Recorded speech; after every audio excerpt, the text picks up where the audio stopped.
Desperate Heir loses everything when woman he destroyed buys his mansion. Now she owns him. The keys felt like ice in Naomi's palm as she stood in the marble foyer of the mansion that had destroyed her family. 5 years ago, Preston Mercer had smiled at her mother across a conference table before he took everything. Now, his signature was dry on documents that made Naomi the owner of his family estate, his remaining assets, and according to the employment contract, his lawyer hadn't read carefully enough, 40 hours of his time per week. He didn't know she was the girl whose mother's catering business he'd crushed to build his hotel. He was about to find out. Naomi took a slow breath, letting the weight of this moment settle into her bones. The foyer stretched before her like a cathedral to excess, sweeping double staircase with wrought iron railings, crystal chandeliers that cost more than her mother's entire business, Italian marble floors so polished she could see her reflection. Everything gleamed with the kind of perfection that only old money could buy. The kind of perfection her mother had once catered to, believing it meant she'd finally made it. Footsteps echoed from the shadows near the kitchen hallway. An older Latina woman emerged, silver hair pulled back in a neat bun, wearing a simple black dress and sensible shoes. Her dark eyes studied Naomi with an intensity that suggested she saw far more than a new owner surveying her acquisition. "You must be Miss Whitaker," the woman said, her voice carrying a slight accent and unmistakable authority. "I'm Ruth Moreno, head housekeeper. I've been with the Mercer family for 25 years. 25 years. This woman had witnessed everything, had probably served champagne at the party where Preston celebrated acquiring her mother's property, had maybe even cleaned up after the celebration while Diane Whitaker went home to tell her children their lives were about to fall apart. "Ruth," Naomi acknowledged, keeping her voice professionally neutral, "I appreciate you staying on during the transition." "I didn't stay for the Mercers," Ruth replied quietly. Something flickered in her weathered face, recognition perhaps, or sympathy. "I stayed because I was curious about the woman who managed to do what no one else could. Take everything from them." Before Naomi could respond, the front door opened. Afternoon sunlight streamed in, backlighting a tall figure. Preston Mercer entered his former home, now her home, and for a moment Naomi's carefully constructed composure wavered. He looked different than she remembered. 5 years ago, Preston had been polished perfection, designer suits, expensive haircuts, the kind of confident stride that came from never doubting you belonged anywhere. The man walking toward her now wore faded jeans and a navy sweater with a small hole near the collar. His dark blonde hair needed cutting, gray threading through the temples more visibly than in the photos she'd studied while planning this acquisition. He'd lost weight too. The sweater hung differently than it should have on his frame, and his cheekbones were sharper, more defined. But his eyes were the same. Hazel eyes that had once looked through her mother without really seeing a person. Eyes that now held exhaustion and something else Naomi couldn't quite name. Wariness, maybe, or the particular kind of caution that came from learning the world wasn't as safe as you'd always believed. Preston's gaze swept the foyer, his childhood home, the place where generations of Mercers had built their empire, and Naomi watched him catalog what he'd lost. Then, his attention settled on her. He straightened slightly, arranging his features into something approximating the charm she remembered. "You must be the new owner," Preston said, extending his hand as he approached. His voice was deeper than she recalled, rougher around the edges. "Preston Mercer, former owner, here to facilitate the transition as stipulated in the sale agreement." Naomi looked at his outstretched hand but didn't take it. She wanted this moment, wanted him to feel the sting of rejection, however small. Wanted him to understand that everything had changed, that the rules he'd lived by no longer applied. "Naomi Whitaker," she said evenly, "current owner of this property and, according to the contract you signed, your employer for the next 6 months." Preston's hand dropped. Confusion crossed his face, followed quickly by calculation. "Employer? Didn't your lawyer explain the terms?" Naomi asked, pulling a copy of the contract from her leather portfolio. She held it out, watched Preston take it with fingers that trembled slightly. 40 hours per week of consultation and property management services for 6 months, non-negotiable terms of the sale. She watched him scan the document, saw the exact moment comprehension hit. His jaw tightened, a muscle jumping beneath the stubble he probably couldn't afford to have professionally groomed anymore. The expensive watch on his wrist, a Patek Philippe, she noted, now looked too loose, sliding down when he lifted the contract. "This is unusual," Preston said carefully. His lawyer voice, she realized. The tone he probably used when trying to maintain control of situations slipping away from him. "Property sales don't typically include personal service contracts," Naomi finished. "No, they don't. But you were desperate, Mr. Mercer. Desperate people sign things without reading carefully. Desperate people trust lawyers who are more interested in closing deals than protecting their clients." She smiled, a cold expression that didn't reach her eyes. Desperate people make mistakes. The word hung between them. Desperate? She saw it land, saw Preston's carefully maintained composure crack just slightly. Good. Let him feel what desperation tasted like. Let him understand what it meant to be powerless. "You want me to work for you," Preston said flatly. Not a question. A statement of the impossible made real. "I want exactly what's owed to me," Naomi replied. She moved closer, invading the space he'd probably spent his whole life believing belonged to him by right. They stood near one of the tall windows, afternoon light streaming through leaded glass, creating patterns on the marble floor. "I want your time, your knowledge, your complete cooperation. I want you to understand what it feels like when someone else controls your future." She was close enough now to notice details she didn't want to notice, the fine lines around his eyes suggesting weeks, maybe months, of sleepless nights, the way he held himself with fading confidence, like a man learning to inhabit a body that no longer fit the story he'd told himself about who he was.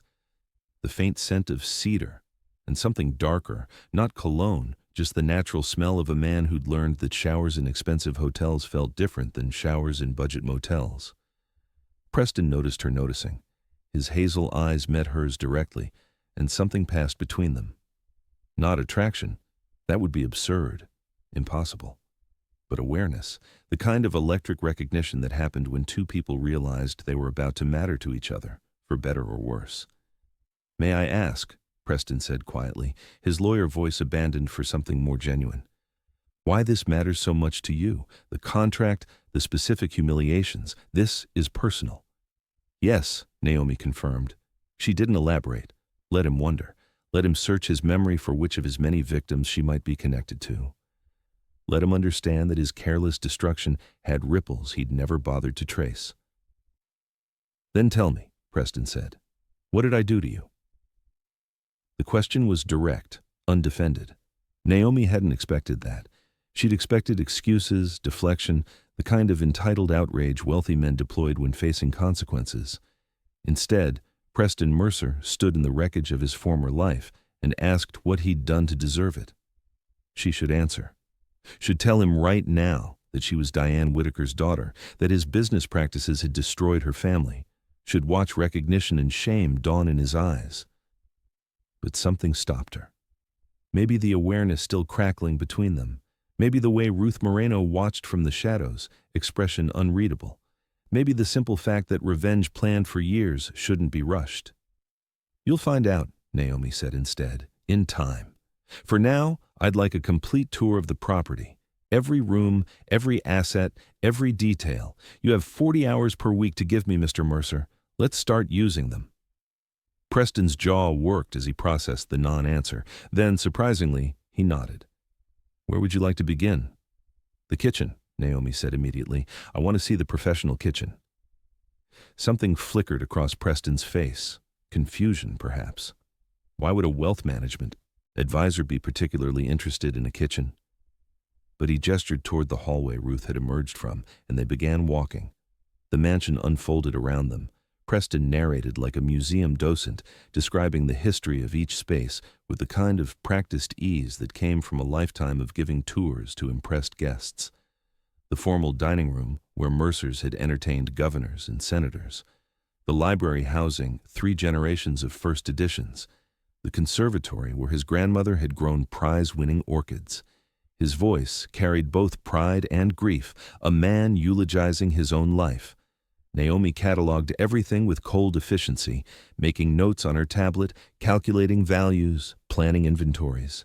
But she also listened to the things Preston didn't say, the way he paused outside his father's study, the soft sigh when they passed family portraits, the careful neutrality when he mentioned his mother, who'd apparently died when Preston was in college. They reached the kitchen. Naomi stopped in the doorway, and her professional composure finally cracked. It was exactly as she remembered.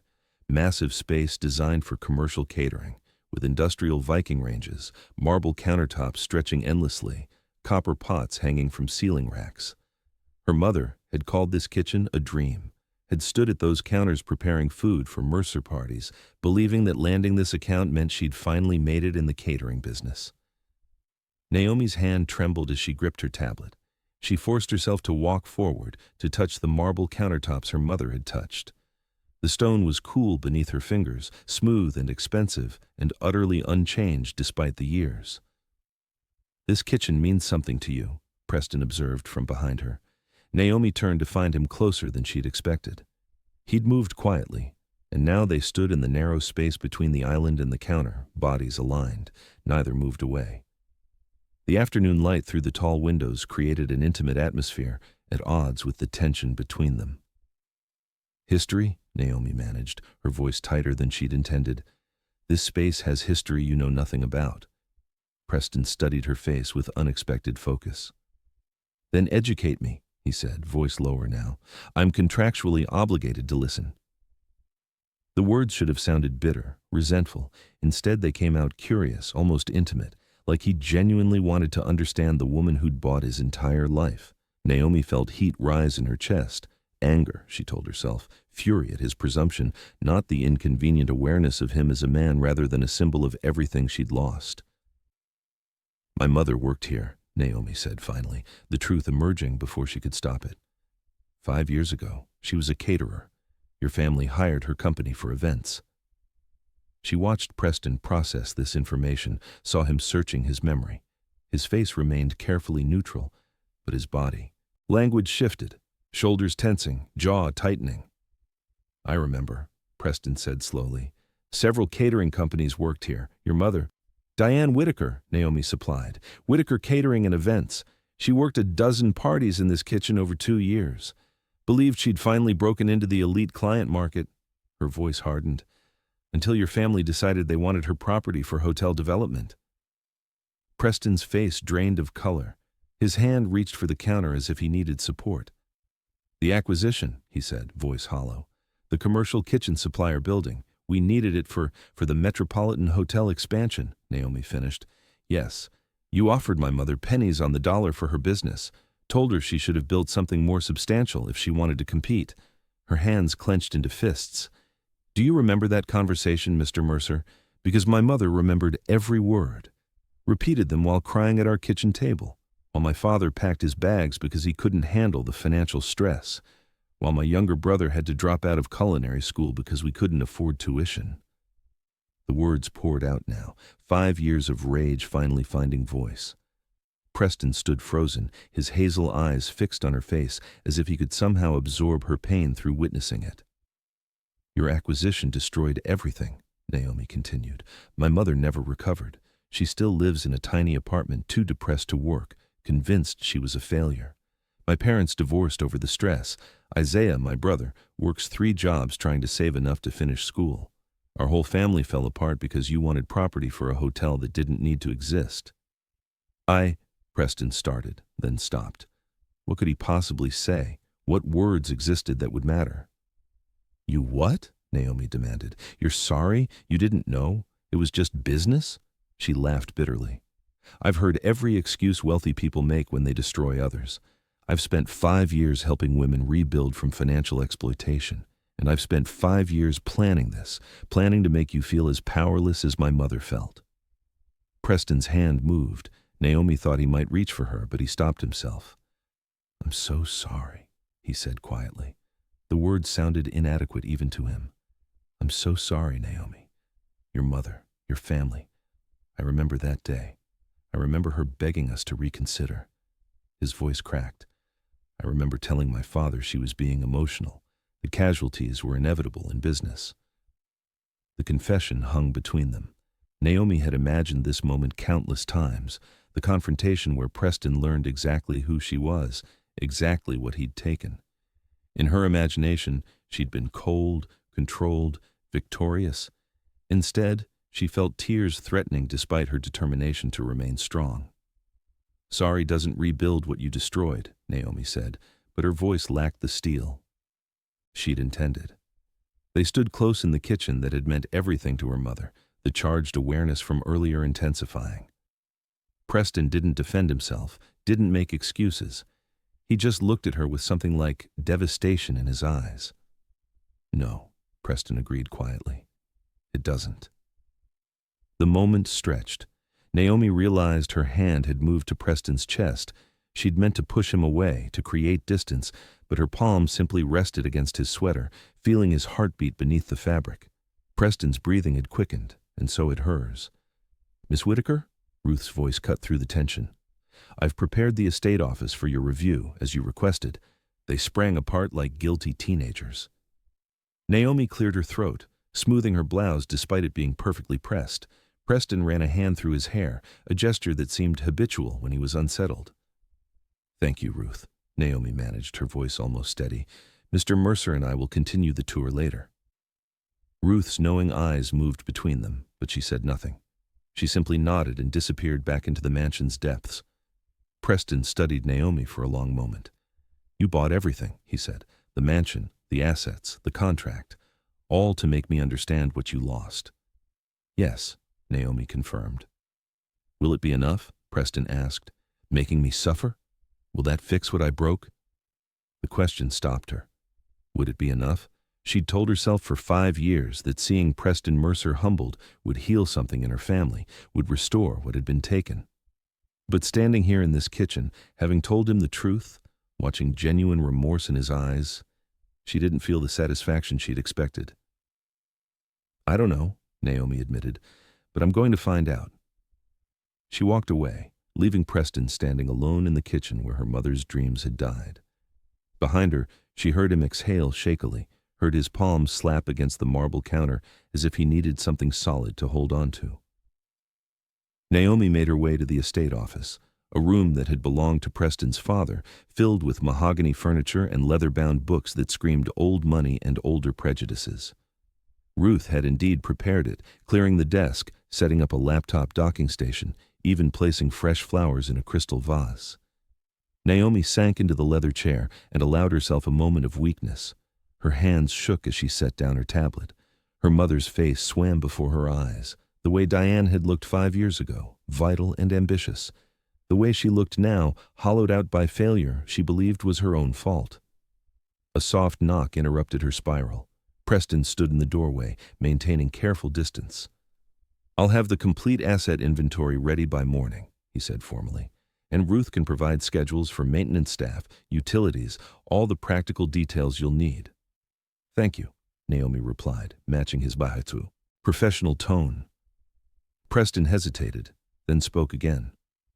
"For what it's worth, and I know it's worth very little. I never looked at the people involved in our acquisitions, never thought about the families, the ripple effects. I was focused on deals, on proving myself to my father, on the family empire." He paused. "I was cruel through indifference, which might be worse than deliberate cruelty." Naomi studied him across the room. He looked exhausted, defeated, and somehow more real than he'd ever looked in the society pages or business journals she'd studied while planning his destruction. "You're right," she said. "It is worse. Deliberate cruelty at least acknowledges that other people exist. What you did, treating us like numbers on a spreadsheet that erased our humanity entirely." Preston flinched, but didn't argue. "Yes," he said simply. "I'll let you settle in. I'll be here tomorrow morning at 8 to begin my contracted hours." He left before Naomi could respond. She listened to his footsteps fade, heard the front door open and close, heard a car engine start and fade into distance. Only then did she allow herself to fully process what had just happened. She'd confronted Preston Mercer, had watched him learn exactly who she was, exactly what he'd taken, and instead of the cold satisfaction she'd expected, she felt something far more complicated, something that twisted in her chest and made her question whether revenge was really going to heal anything at all. Ruth appeared in the doorway, this time carrying a tea service. She set it on the desk without asking, poured 2 cups, and settled into the chair across from Naomi. "You're Diane's daughter," Ruth said, not a question. "I thought I recognized you, but you were so much younger then, helping your mother carry supplies, taking notes on her clipboard." Naomi nodded, accepting the tea. "You were there? When the Mercers—" "I was there," Ruth confirmed. "I served champagne at the party they threw after closing that acquisition. Watched them celebrate while your mother's world fell apart." Her weathered face showed old pain. "I wanted to quit that night. Should have quit, but I needed the job, and jobs that pay as well as the Mercers pay are hard to find at my age." "Why are you telling me this?" Naomi asked. Ruth sipped her tea thoughtfully. "Because you need to know something about Preston. He's not his father, never was, though he tried very hard to become him." She set down her cup. Preston's father, Richard Mercer, was cruel. Deliberately, intentionally cruel. He enjoyed breaking people.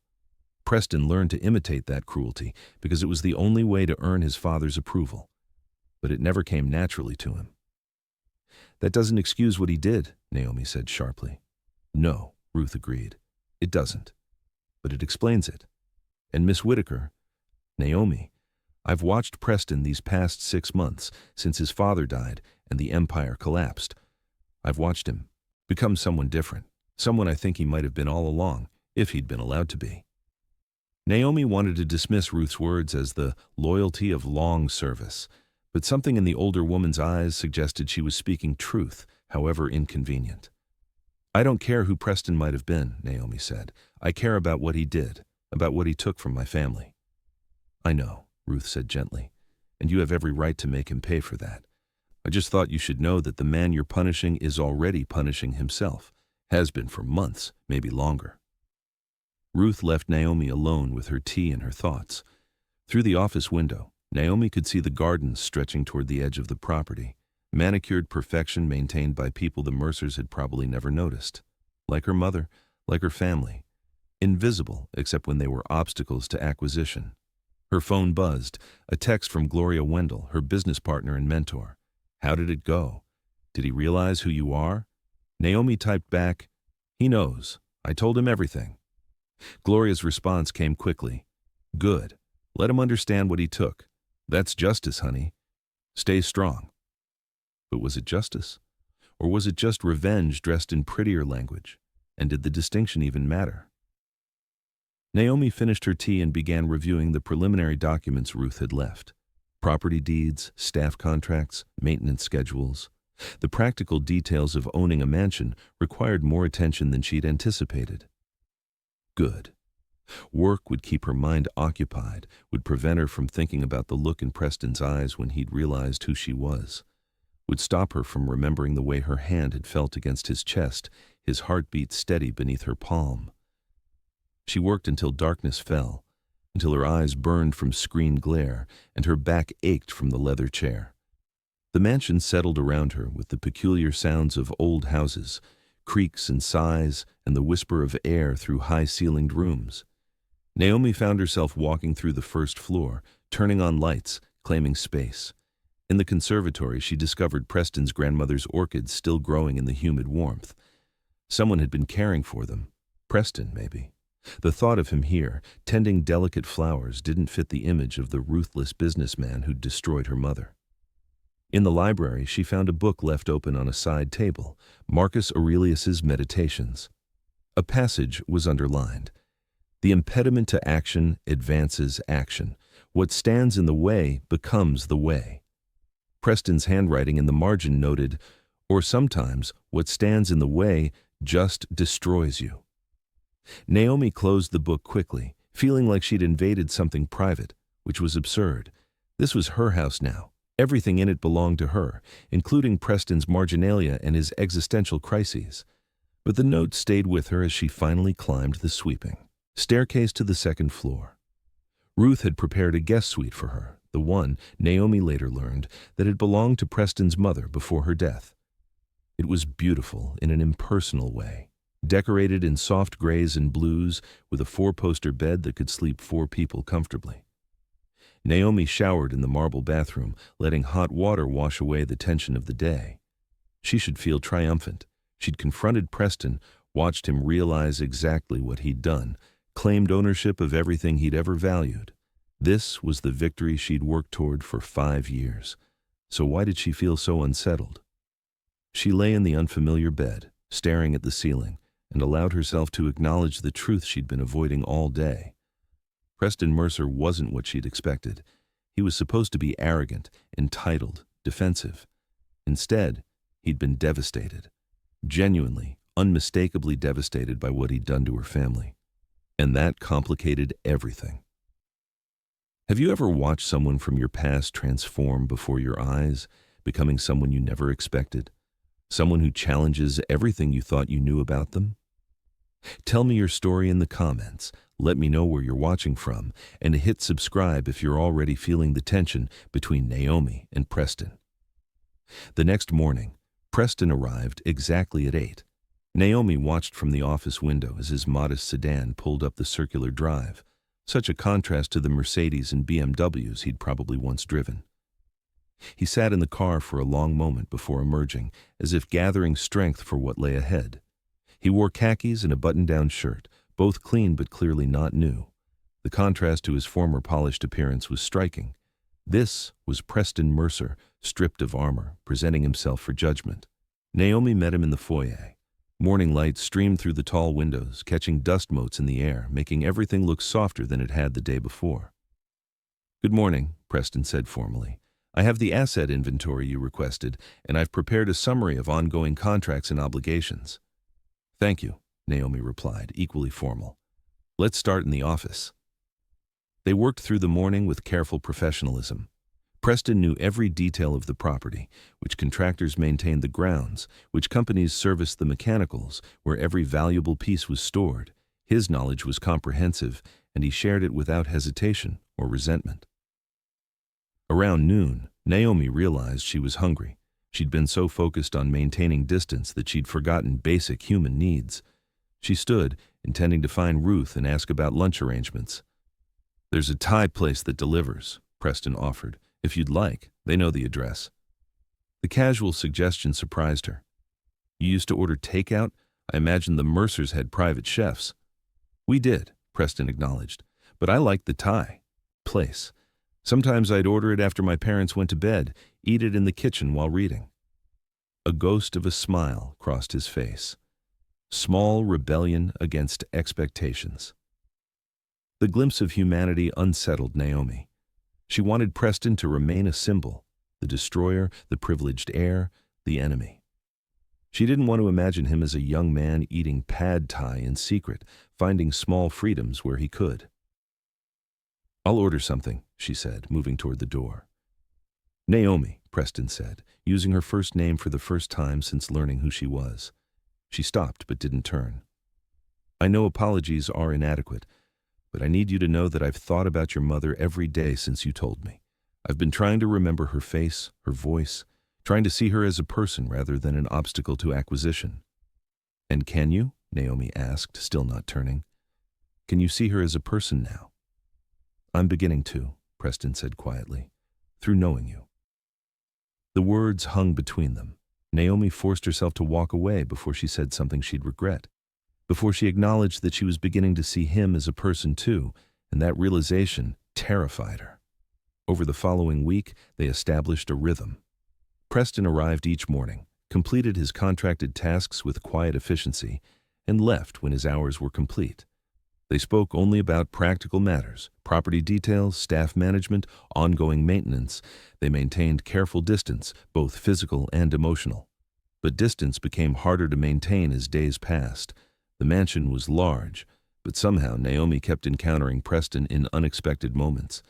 She'd find him in the library, reading with the kind of focus that suggested escape, or in the conservatory, checking his grandmother's orchids with gentle hands, or in the kitchen late one evening, cooking something that smelled incredible.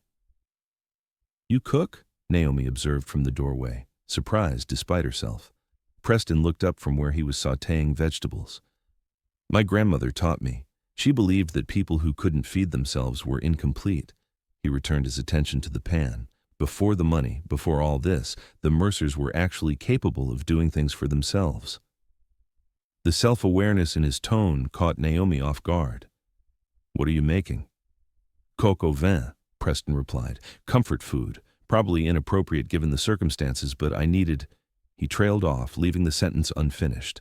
Naomi should have left, should have maintained the boundaries she'd carefully constructed. Instead, she found herself stepping into the kitchen, drawn by the normalcy of the scene, the domestic simplicity so at odds with the complicated reality between them. "Have you eaten?" Preston asked, echoing his question from days earlier. "No," Naomi admitted. Preston hesitated, then pulled down a second plate. He served the food with practiced ease, plated it beautifully. They sat across from each other at the kitchen island, her mother's workspace, now the setting for this strange, impossible dinner. The food was excellent. Naomi ate in silence, aware of Preston watching her with careful attention, as if her enjoyment of his cooking somehow mattered. "Why did you really buy the estate?" Preston asked finally, setting down his fork. "I understand revenge. I understand making me pay for what I did. But the contract, the specific humiliations, this goes beyond simple retribution." Naomi considered the question. Why had she structured the acquisition this way? Why force Preston into servitude rather than simply take his property and be done with it? "Because I wanted you to understand," she said slowly. "Not just intellectually, but viscerally. I wanted you to feel what it's like when someone else controls your time, your future, your choices, when you're reduced to providing service to someone who has power over you." "Like your mother felt," Preston said. "Like my whole family felt," Naomi corrected. "Like every person your business practices destroyed. You took their autonomy, their security, their dignity. I wanted you to know how that feels." Preston absorbed this. "And do I? Know how it feels?" Naomi studied him across the kitchen island. His hazel eyes held genuine question, not resentment. He actually wanted to understand. "I think you're beginning to," she said honestly. They finished eating in charged silence. Preston cleared the plates, washed them by hand despite the industrial dishwasher available. Naomi watched him work, noticing the care he took with simple tasks, the way his hands moved with unexpected grace. "I should go," Preston said finally, drying his hands on a towel. "My contracted hours ended 2 hours ago." "You stayed late," Naomi observed. "I was cooking for myself anyway," Preston replied. "Seemed wrong not to offer to share." He moved toward the door, but Naomi's voice stopped him. "Preston," he turned. "Thank you for dinner. It was good." Something softened in his expression. "You're welcome." After he left, Naomi sat alone in the kitchen, surrounded by the ghosts of her mother's ambitions and the present reality of Preston Mercer cooking comfort food. The line between destroyer and human was blurring in ways that made her deeply uncomfortable. Her phone rang. Isaiah, her younger brother. She answered, grateful for the distraction. "Hey," Isaiah said, his voice tight. "Mom told me what you did, that you bought the Mercer estate." "I did," Naomi confirmed. "She also said you told that guy, Preston Mercer, about what happened to us, that you confronted him." "Yes." A pause. "Did it help? Did making him know change anything?" The question echoed in Naomi's chest. Had it helped? Had revenge delivered the healing she'd promised herself? "I don't know yet," Naomi admitted. "It's complicated, Isaiah." "Complicated how?" her brother pressed. "You destroyed the guy who destroyed Mom. That should feel good, right? That should feel like justice." Should. But Naomi was learning that should and did were very different things. Over the following days, the complications multiplied. Preston brought boxes of family financial records to the estate office, more documentation than Naomi had requested. She spent late nights going through them, discovering the full extent of Mercer business practices. Her mother's catering company was just one acquisition among dozens. The pattern was clear. Identify vulnerable small businesses near valuable property, apply legal and financial pressure, force acquisitions at below-market prices, expand the Mercer holdings. 3 decades of systematic destruction, all documented in meticulous detail. Preston found her asleep at the desk one morning, surrounded by evidence of his family's cruelty. He had arrived early, used his key to enter. The sight of Naomi slumped over financial reports, dark circles under her eyes, clearly hit him hard. He draped his jacket over her shoulders. The gesture woke her. Naomi stirred, disoriented, then focused on Preston standing above her. "Don't," she said reflexively, but didn't remove the jacket. It smelled like him, cedar and something else, warm and masculine. "I went through every file last night," Preston said quietly, sitting across from her, "after I brought them to you yesterday. I'd never looked before, never questioned the narrative my father created, that we were savvy businessmen making smart acquisitions." His voice carried self-loathing that was almost painful to hear. "We destroyed lives, Naomi. Systematically. Deliberately. 37 businesses over 3 decades. Hundreds of families affected. For what? For property we didn't need? For wealth we'd never spend?" He ran his hands through his hair, a gesture that was becoming familiar. "Your mother wasn't an anomaly. She was just one victim in a pattern of exploitation my family built their empire on." Naomi pulled his jacket tighter around her shoulders despite herself. "So what now? Now you know the full extent of what your family did, what you did." Preston met her eyes directly. "Now I try to figure out if I'm capable of being anything different, if I can do more than just apologize, if there's any way to balance the scale." The vulnerability in his admission cracked something in Naomi's careful defenses. She recognized the look in his eyes, the desperate need to believe you're more than your worst moment. She'd felt that way after her mother's business collapsed, after her father left, after everything fell apart, the confusion of trying to rebuild identity from ruins. "I don't know if people really change," Naomi said honestly. "I've spent 5 years believing they don't, believing that predators remain predators, that privilege blinds permanently." "Maybe you're right," Preston acknowledged, "but I have to try, because the alternative, accepting that I'm fundamentally who my father raised me to, that's not survivable." They sat in the morning light, surrounded by evidence of destruction, and Naomi felt the careful distance between them beginning to erode. This was dangerous. She'd planned for cold revenge, not complicated connection, not the possibility that Preston Mercer might actually be capable of transformation. Her phone buzzed. Desmond Park, requesting a meeting. Naomi frowned. Park was a corporate raider with a reputation for ruthless acquisitions. Why would he want to meet with her? "Problem?" Preston asked, reading her expression. "Desmond Park wants a meeting," Naomi said. "Do you know him?" Preston's face hardened. "Unfortunately. He tried to buy the estate from my father years ago. Dad refused, called him a vulture. Park doesn't forget slights." He leaned forward. "Be careful with him, Naomi. Park makes my family's business practices look ethical by comparison." The warning felt genuine, protective even. Naomi found herself strangely touched by Preston's concern, despite everything between them. "I can handle Desmond Park," she said with more confidence than she felt. "I know you can," Preston replied. "But if you need backup, someone who knows how he operates, I'm here, contractually obligated and otherwise." The offer hung between them. Naomi should refuse, should maintain her independence, but something about having Preston on her side against a common enemy felt right in ways she wasn't ready to examine. "I'll keep that in mind," she said finally. Preston nodded and stood to leave. At the door, he paused. "Naomi, for what it's worth, watching you these past weeks, seeing how you've built your business, how you protect the people you care about, you're remarkable. Your mother raised someone extraordinary." He left before Naomi could respond.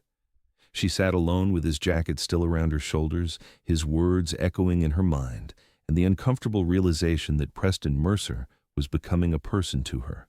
Not a symbol, not an enemy, but a complicated, damaged human trying to figure out how to be better. And that realization terrified her more than any amount of hatred ever could. The meeting with Desmond Park happened 3 days later. Naomi chose neutral ground, a conference room at Gloria's offices downtown. Park arrived with 2 lawyers and an air of predatory confidence. He was exactly as Preston had described, polished to a mirror shine, expensive suit, smile that never reached his calculating eyes. He made his pitch smooth and practiced, purchased the Mercer estate and surrounding properties for triple what Naomi had paid. Walk away wealthy, no complications. It's a generous offer, Park said, leaning back in his leather chair. More than generous. You'd be foolish to refuse. And if I do refuse? Naomi asked. Park's smile sharpened. Then I'll have to pursue other avenues. I have interests in the surrounding properties, debts, liens, various leverage points. It would be unfortunate if those just became complicated. The threat was barely veiled. Naomi felt her temper rise but kept her expression neutral. I'll need time to consider. Of course, Park agreed too easily. You have 72 hours. After that, my offer expires, and my alternative strategies become active. After Park left, Gloria turned to Naomi with concern. He's serious. I've heard about his methods. He'll make your life hell if you don't sell. Then he'll make my life hell, Naomi replied. I'm not selling, not to him. Why not? Gloria challenged. This is exactly what you wanted, isn't it? Profit from the Mercer estate, financial victory? Was it? Naomi wasn't sure anymore. When she'd started this plan 5 years ago, profit had been the goal. But somewhere in the past weeks, the goal had shifted. Now she wanted, what? Understanding? Transformation? Something that money couldn't buy? I need to talk to Preston, Naomi heard herself say. Gloria raised an eyebrow. Since when do you need Preston Mercer's input? Since he became more than just a symbol, Naomi thought, but didn't say. Since he started looking at me like I matter. Since I started seeing him as human rather than enemy. He knows Park, Naomi said instead. Knows how he operates. That's useful intelligence. Gloria didn't look convinced, but she nodded. Be careful, honey. Don't let complicated feelings cloud your judgment. Too late for that, Naomi thought. She found Preston at the mansion, working in the gardens. He'd taken it upon himself to repair a section of stone wall that had been crumbling. Physical labor that was clearly beneath his former station, but which he approached with focused determination. His shirt was damp with sweat, muscles working beneath the fabric. Naomi stood watching for a moment before announcing her presence. There was something appealing about seeing Preston engaged in honest work, building rather than destroying. His hands, which had once signed documents that ruined lives, now stacked stones with careful precision. Park made his move, Naomi said. Preston looked up, wiping sweat from his forehead. Already? That was fast. What did he offer? Triple what I paid for the estate, and thinly veiled threats if I refuse. Preston's jaw tightened. He set down the stone he'd been holding and moved closer, mindful of the dirt on his hands. What kind of threats? Leverage on surrounding properties, complications he can create. Naomi crossed her arms. Tell me about him, Preston. Tell me everything you know. Preston studied her face. Are you considering selling? I need to understand all my options, Naomi hedged. No, you don't, Preston said quietly. You've already decided not to sell. You're here because you want to fight him, and you need information to do it effectively. The observation was accurate enough to be unnerving. When had Preston started reading her so clearly? Help me fight him then, Naomi said. Tell me what I need to know. Come inside, Preston replied. This conversation needs the financial records. They moved to the estate office, Preston taking a quick shower first while Naomi reviewed the preliminary information she had on Park's holdings. When Preston returned, hair damp, wearing fresh clothes, he smelled clean and warm.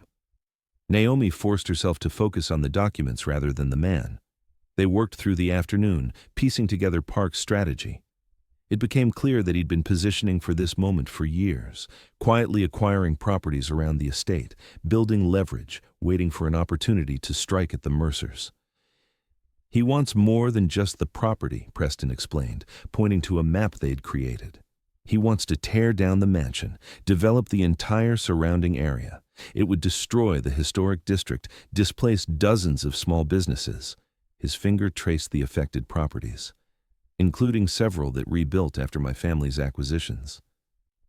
The implications hit Naomi hard. If she sold to Park, she'd profit, but she'd also be facilitating the same kind of destruction that had hurt her family. The businesses that had rebuilt from Mercer exploitation would face a second devastating blow. We can't let him do this, Naomi said. We? Preston repeated, looking up from the map. You and me, Naomi confirmed. You know his tactics. I have the property he wants. Together, we might be able to stop him.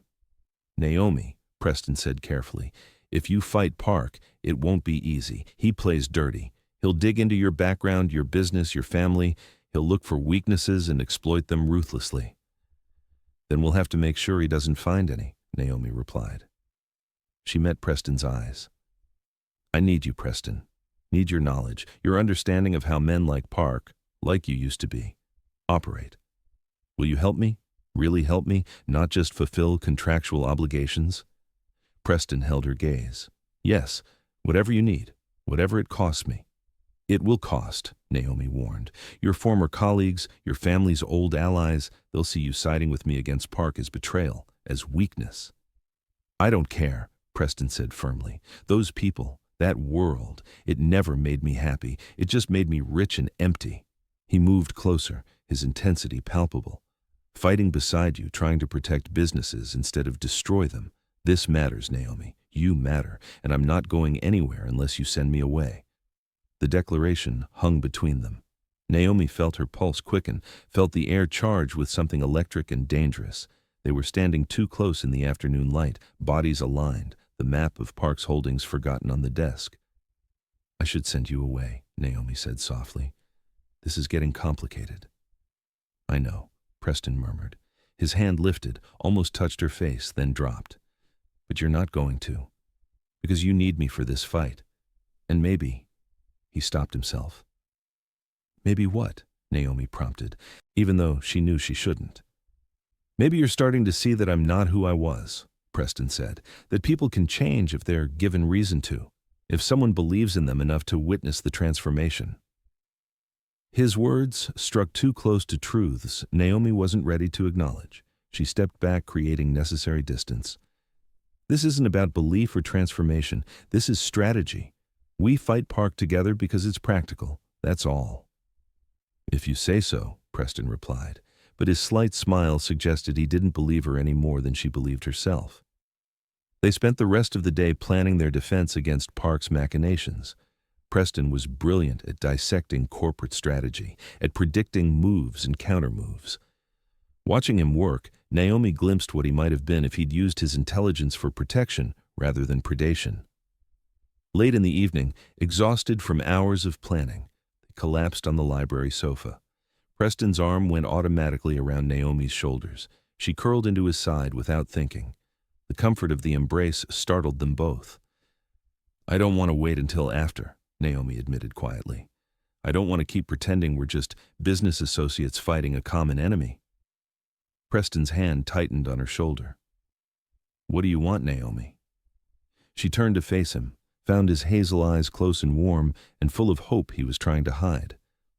I don't know, she said honestly. Everything about this is wrong. You destroyed my family. I bought your life for revenge. We shouldn't. But we do, Preston interrupted gently. Want each other, despite everything, because of everything. Tell me you don't feel this thing between us. Naomi couldn't. The wanting had been building for weeks, undeniable and impossible. She could list 100 reasons why getting involved with Preston Mercer was terrible judgment, but sitting in his arms, feeling safe despite all the reasons she shouldn't, the reasons seemed less important than the reality. This is a mistake, she whispered. Probably, Preston agreed. His free hand moved to cup her face, thumb brushing her cheekbone with devastating tenderness. But tell me you don't want me to kiss you right now. Tell me, and I'll move away. I'll keep my distance. I'll be nothing but your employee. Naomi should tell him, should reclaim her boundaries, her carefully planned revenge, her emotional safety. But the words wouldn't come. Because he was right. She wanted him to kiss her more than she'd wanted anything in years. Instead of answering with words, Naomi closed the distance between them. The kiss was tentative at first, testing, both of them aware they were crossing a line that couldn't be uncrossed.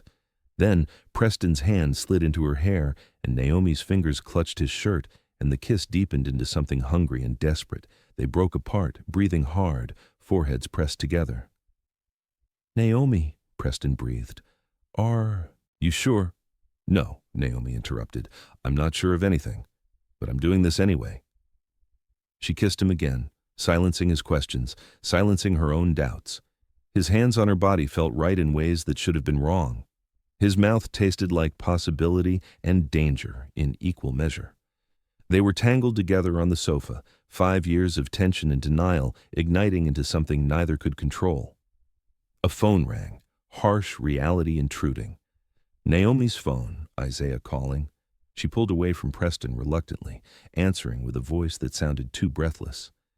"Isaiah, I need to tell you something," she began, even though she had no idea what she was going to say.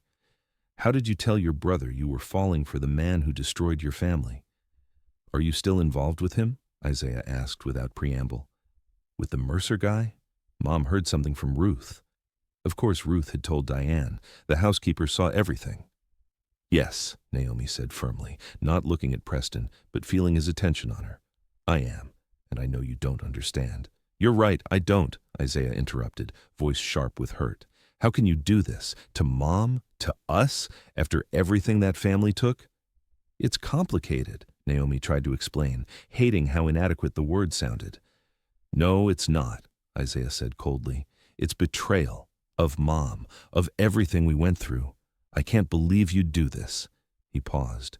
"Maybe you've been around rich people too long. Maybe you've forgotten what they did to us." The accusation stung because it echoed Naomi's own fears. "Isaiah," but he'd already hung up. Naomi sat on the sofa, phone in hand, the warmth of Preston's presence suddenly feeling like proof of her brother's accusation. Had she forgotten? Had proximity to Preston made her soft, made her forget the pain her family had endured? "He's angry," Preston said quietly. "He has every right to be." "He thinks I've betrayed our family," Naomi replied, voice hollow. "Have you?" Preston asked, not accusatory, just genuinely asking. "Is this betrayal? Or is this choosing to believe that people can be more than their worst actions?" Naomi didn't have an answer. She just knew that the kiss, the connection, that had felt so right moments ago now felt complicated and dangerous and potentially devastating. "I need time," she said, standing up. "I need to think." "Okay," Preston replied simply. He didn't argue, didn't push, just watched her walk away with eyes that held too much understanding. Naomi retreated to her suite, phone clutched in her hand, and let herself finally feel the tears she'd been holding back. Tears for her mother's broken dreams, for her brother's hurt, for the impossible situation she'd created by seeking revenge and finding something else entirely. She was falling in love with Preston Mercer, and she had no idea whether that made her brave or whether it made her the worst kind of traitor. Chapter 2. The following days passed. Intense silence. Preston completed his contracted hours with professional efficiency, but the warmth that had been building between them was carefully packed away. They spoke only about Park's threat, about defensive strategies, about the businesses they were trying to protect. They didn't speak about the kiss. They didn't speak about what Isaiah had said. They didn't speak about the impossibility stretched between them like a tightrope neither dared to walk. Naomi threw herself into work, meeting with lawyers, strategizing with Gloria, building defenses against Park's inevitable attacks. But at night, alone in the mansion that represented both victory and complication, she couldn't stop replaying that kiss, couldn't stop feeling Preston's hands in her hair, his mouth on hers, the way her body had responded like it was coming home. Her mother called on the third day. Naomi almost didn't answer, but cowardice had never been her style. "Ruth told me," Diane said without preamble. Her voice sounded stronger than it had in years, though whether from anger or something else Naomi couldn't tell. "She said you're involved with Preston Mercer." "I am," Naomi confirmed, because there was no point in lying. "I know you don't understand." "You're right, I don't," Diane interrupted, but her tone wasn't as harsh as Isaiah's had been. "That man, his family, they took everything from me, Naomi. Everything I'd built, every dream I had." "I know, Mom," Naomi said quietly, tears threatening. "I know what they took. That's why I bought the estate. Why I've been making him work for me, to make him understand what we lost." "And then you fell in love with him," Diane finished. The words hung in the air. Naomi hadn't said it out loud, hadn't even fully admitted it to herself, but her mother had named it, and denial seemed pointless. "I didn't mean to," Naomi whispered. "I wanted revenge. I wanted him to suffer. But Mom, he's not who I thought he was. He's not who he was 5 years ago." "People don't change that fundamentally," Diane said, echoing the words she'd spoken before. "Don't they?" Naomi challenged gently. "You taught me that people could grow, that mistakes didn't define us forever, that forgiveness was possible." "I taught you that about good people making mistakes," Diane replied, "not about people who deliberately destroyed others for profit." "Preston wasn't good," Naomi acknowledged, "but he's trying to be. He's working with me to stop Desmond Park from doing to other families what the Mercers did to us. He's trying to make amends." Diane was quiet for a long moment. "Ruth sent me something," she finally said. "Documentation of work Preston's been doing with his sister, tracking down businesses their family hurt, calculating restitution. He's been doing this for months, Naomi, before you even bought the estate." The information surprised Naomi.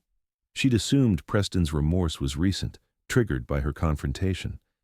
But if he'd been working on restitution before he knew who she was— "Why are you telling me this?" Naomi asked. "Because I'm trying to understand," Diane replied. "Trying to see what you see in him. Ruth says she's watched him transform, that the man he is now isn't the man who destroyed my business." She paused. "I don't know if I can forgive him, Naomi. I don't know if that's possible. But maybe I can accept that you're trying to." It wasn't approval, but it wasn't condemnation either.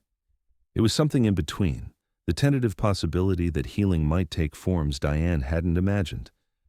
"Thank you, Mom," Naomi said, voice thick with emotion. "Don't thank me yet," Diane replied. "I still need to meet him, really meet him, not just see him as the man who ruined my life.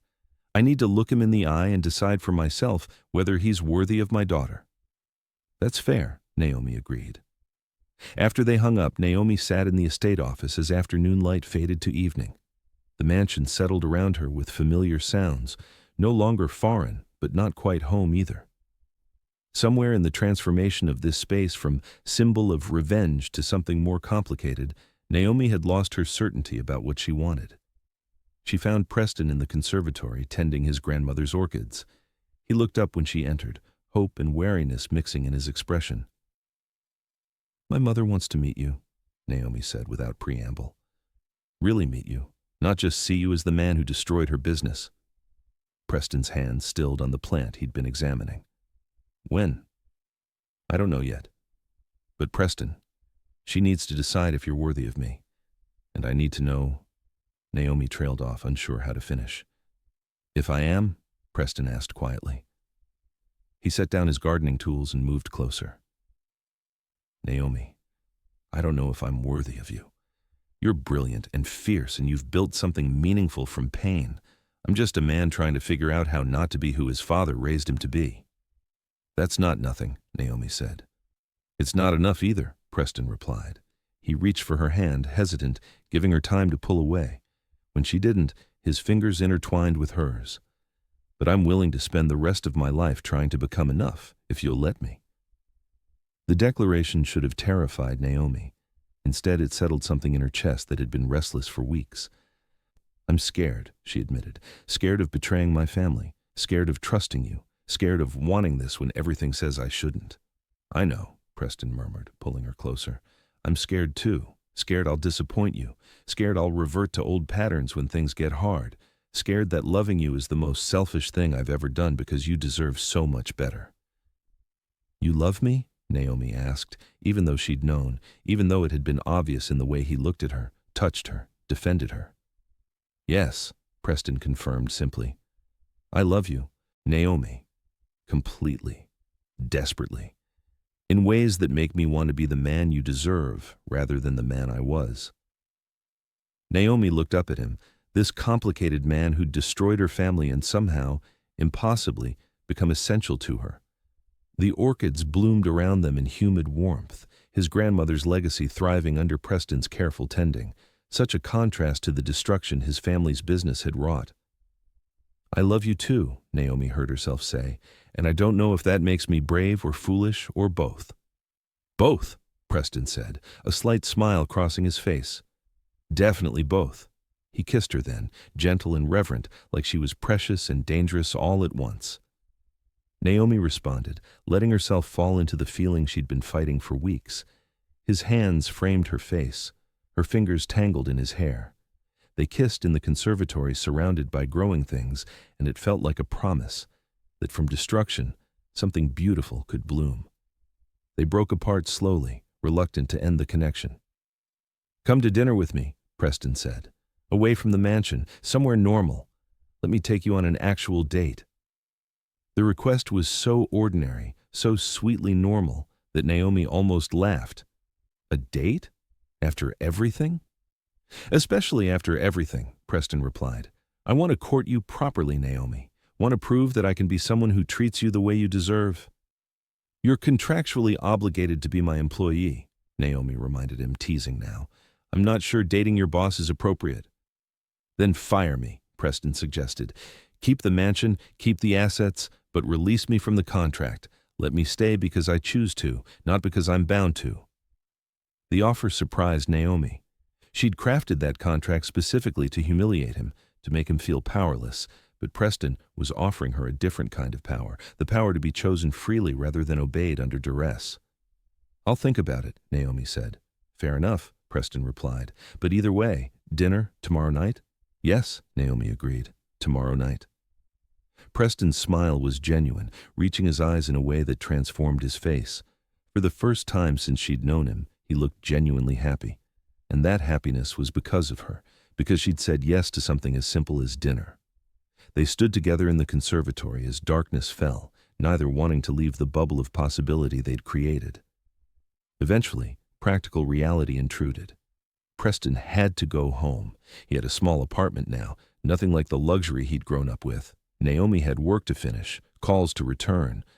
But the knowledge that tomorrow held dinner, a real date, not strategy sessions or contractual obligations, changed something fundamental. They'd crossed from enemies to allies, to something neither had names for yet, something that felt dangerous and essential and entirely worth the risk.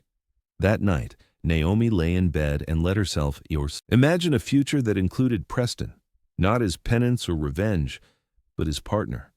As the man who'd made terrible choices and was working to become better. As someone who loved her enough to transform. The next day passed in anticipation. Naomi found herself checking the mirror more than usual, changing outfits 3 times before settling on a dress that was elegant without trying too hard. She felt ridiculous.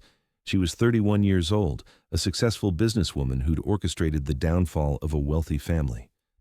She shouldn't be nervous about a date. But she was nervous because this dinner mattered in ways that went beyond strategy or revenge. This was about whether she and Preston could build something real from the wreckage of their beginning. Preston picked her up at 7, driving the modest sedan that represented his changed circumstances.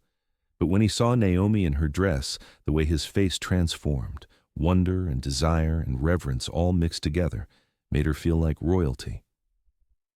"You're stunning," he said simply. "You clean up nicely yourself," Naomi replied.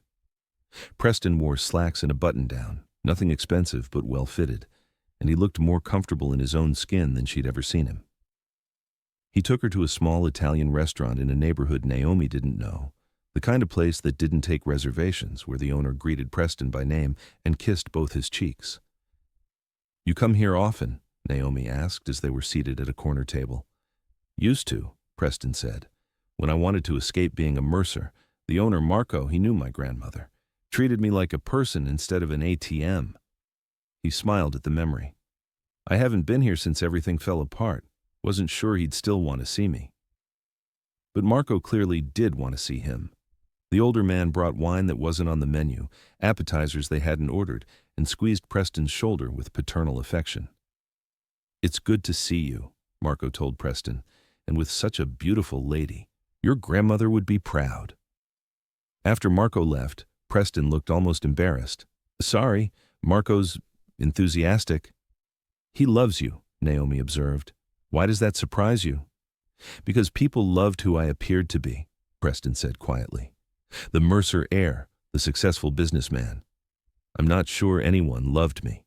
He reached across the table for Naomi's hand. Except maybe you. And you have every reason not to. I have 100 reasons not to love you, Naomi agreed. But somehow I do anyway. They ate slowly, talking about things that had nothing to do with revenge or business or complicated pasts. Preston told her about his grandmother, the one who'd taught him to cook and tend orchids, who'd been the only person in his family to value kindness over wealth. Naomi told him about Isaiah's culinary dreams, about her mother's joy in feeding people, about the way food had always meant love in her family. Isaiah should finish school, Preston said thoughtfully. His talent, from what you've described, he shouldn't let financial stress stop him.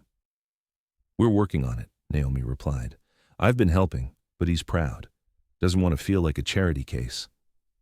Preston was quiet for a moment, then spoke carefully.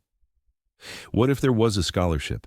Something legitimate, not connected to me obviously, but funded by the Mercer Restoration Fund Cordelia, and I have been building.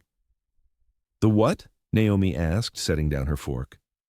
Cordelia and I have been working on it for months, Preston explained, using money from liquidated family assets to create opportunities for people our family hurt.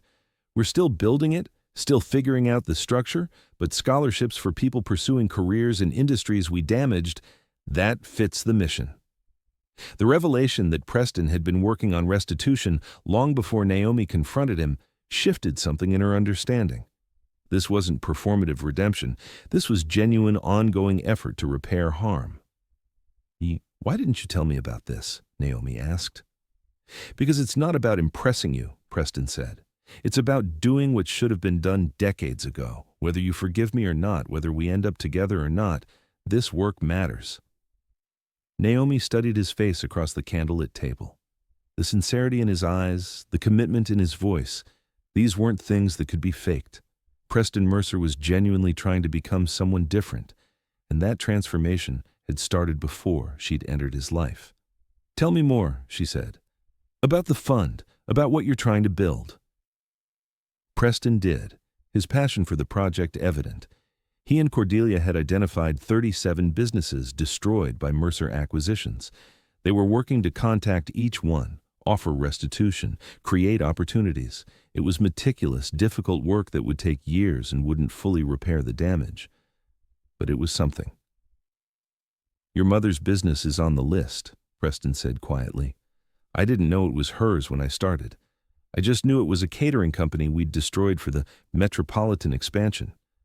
But Naomi, even before I knew who you were, I was trying to figure out how to make amends. The information settled over Naomi like a revelation. Every assumption she'd made about Preston's transformation being reactive rather than proactive shifted. He'd been changing before she'd confronted him, before he'd lost everything. He'd been questioning the Mercer legacy while still benefiting from it. Why? Naomi asked simply. What made you start questioning? Preston looked down at their joined hands. My father's funeral. I stood in that church listening to people praise him, talk about his business acumen, his success. And all I could think about was the bodies buried under that success, the people destroyed to build the empire they were celebrating. He met her eyes. I realized I didn't want that to be my eulogy, didn't want to be remembered as someone who built wealth on others' pain. So you started trying to fix it, Naomi said. Started trying, Preston agreed. Don't know if it's fixable. Don't know if 30 years of harm can be balanced by any amount of restitution. But I have to try. They finished dinner and comfortable conversation. The tension that had defined their earlier interactions transformed into something warmer. When Marco brought dessert, tiramisu he insisted they share, Preston fed Naomi a bite with unexpected playfulness. This is nice, Naomi said. Normal. Like we're just two people on a date instead of whatever we actually are. We're just two people on a date, Preston replied. Everything else, the history, the complications, that's real. But so is this. Two people who care about each other, trying to figure out if they can build something good. Can we? Naomi asked. Build something good from such a terrible foundation? I don't know, Preston admitted, but I want to try. Want to see what we could become if we chose each other despite everything working against us. The vulnerability in his words touched something deep in Naomi's chest. She leaned across the table and kissed him softly, not caring that they were in public, that Marco was probably watching with delighted approval. When they broke apart, Preston looked at her like she was the answer to questions he hadn't known to ask. They left the restaurant hand in hand, walked through the neighborhood as evening deepened to night. The air was warm, late spring promising summer, and for a little while they were just Naomi and Preston, not destroyer and destroyed, not owner and owned, just two people learning whether love could grow in unlikely soil. Preston drove Naomi back to the mansion, walked her to the door like they were teenagers ending a first date. The parallel made them both smile. "I had a wonderful time," Naomi said, formal and teasing all at once. "So did I," Preston replied. He pulled her close, one hand at her waist, the other cupping her face. "Can I see you again? Tomorrow? Every day if you'll let me?" "Yes," Naomi agreed, to all of it. The kiss that followed was deeper than their playful one at the restaurant. Preston's hands moved into her hair.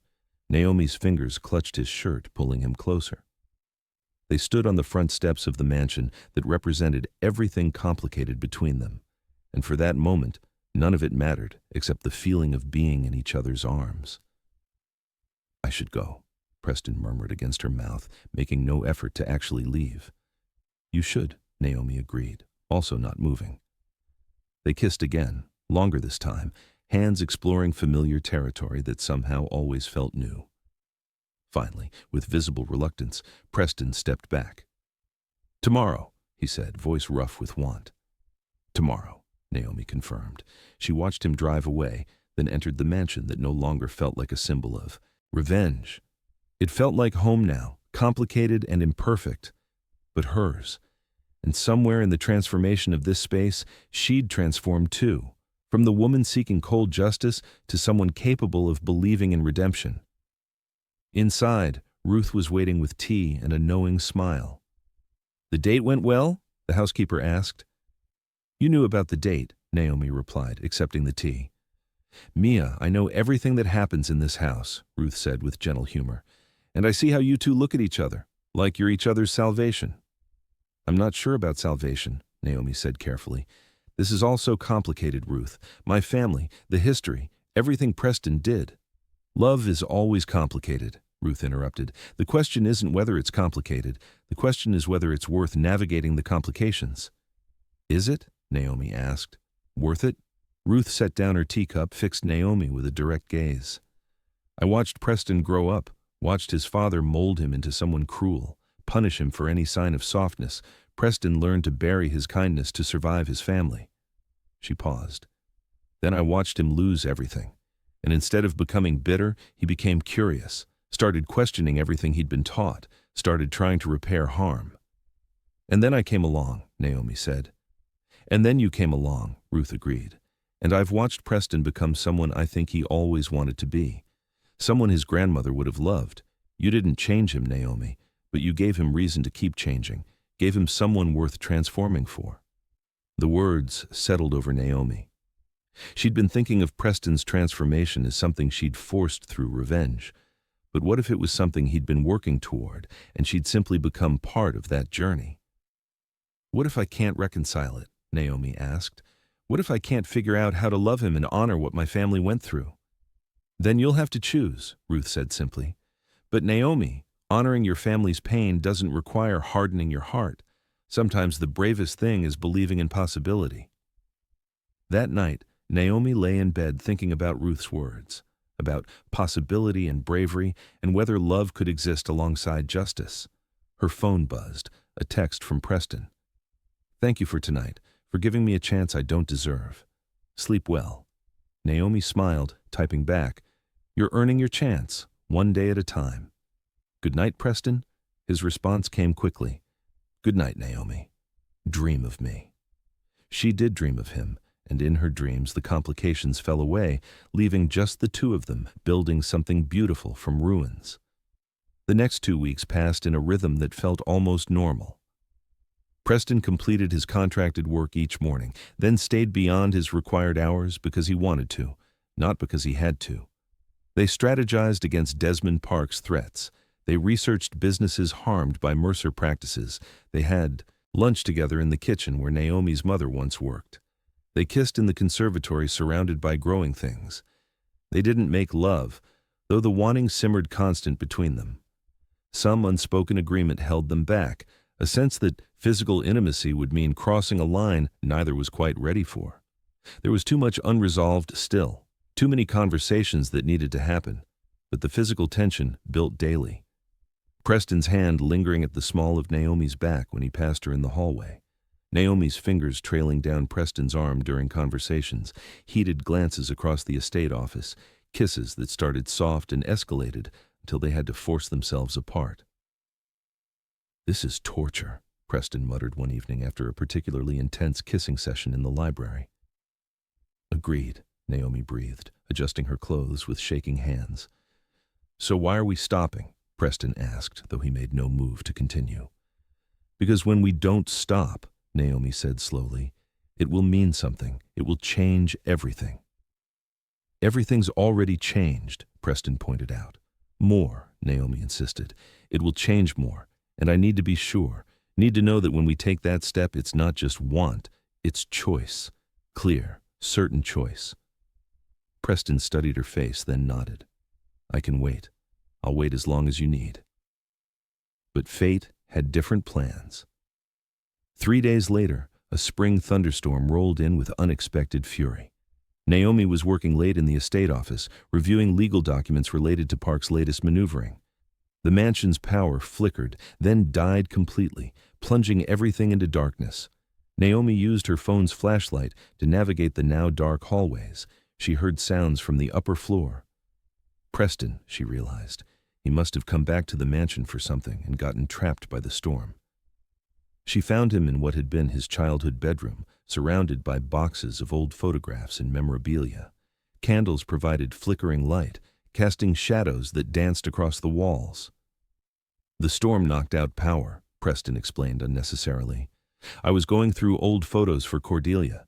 She's trying to document family history, the real history, not the sanitized version." Naomi entered the room, drawn by curiosity and the intimate atmosphere created by candlelight. Preston's childhood bedroom was smaller than she'd expected, more personal than the showrooms downstairs, posters from bands she recognized, books obviously read multiple times, a worn desk where he'd probably done homework. "This was your space," Naomi observed, sitting on the edge of the bed. "My sanctuary," Preston confirmed. "The one place I could be myself instead of performing the Mercer air." He gestured to the photos spread around him. "Look at this, my 8th birthday party. See that kid in the corner looking miserable? That's me. While my father entertained business associates, I just wanted to play with actual friends. But friends weren't the point. Networking was." Naomi picked up another photo. Preston as a teenager, standing stiff and uncomfortable in a tuxedo at some formal event. His eyes held the same trapped expression she'd seen in the birthday photo. "You hated it," she said. "All of it." "I hated who I had to be," Preston corrected. "But I didn't know how to be anyone else, didn't know it was possible to be anyone else." He moved to sit beside her on the bed. "Until I lost everything and had no choice but to figure out who I was without the Mercer name protecting me." Thunder crashed outside, making Naomi jump. Preston's arm instinctively went around her shoulders, protective. The gesture was becoming familiar, natural. His body warmth in the candlelit room created an intimacy that felt both comfortable and electric. "I'm scared, Preston," Naomi admitted quietly. "Of the storm?" he asked. "Of this, of us, of wanting you so much it terrifies me." She turned to face him in the flickering light. "I'm scared that loving you means betraying my mother's memory.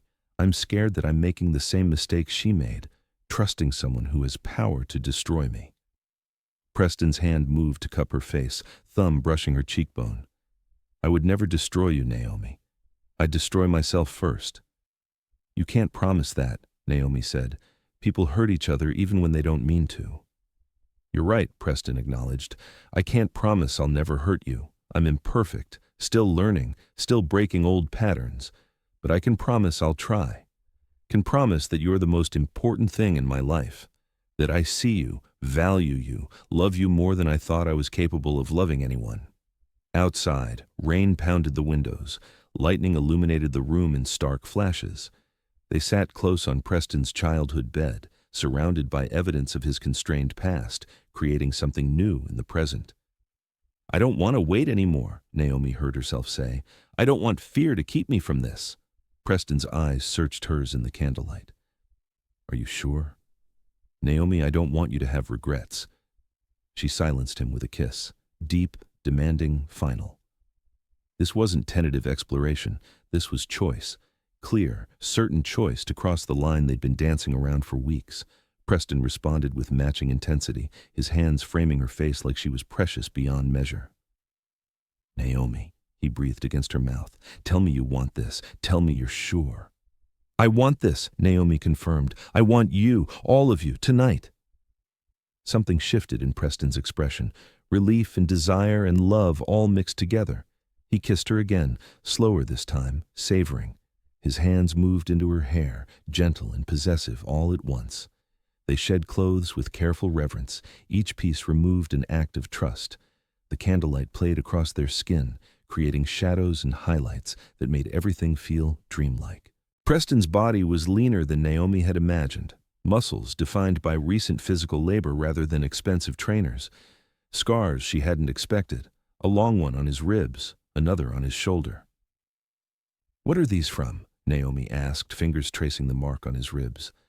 "Car accident when I was 19, Preston said. "Drunk driving, hit a tree, should have died." His voice dropped.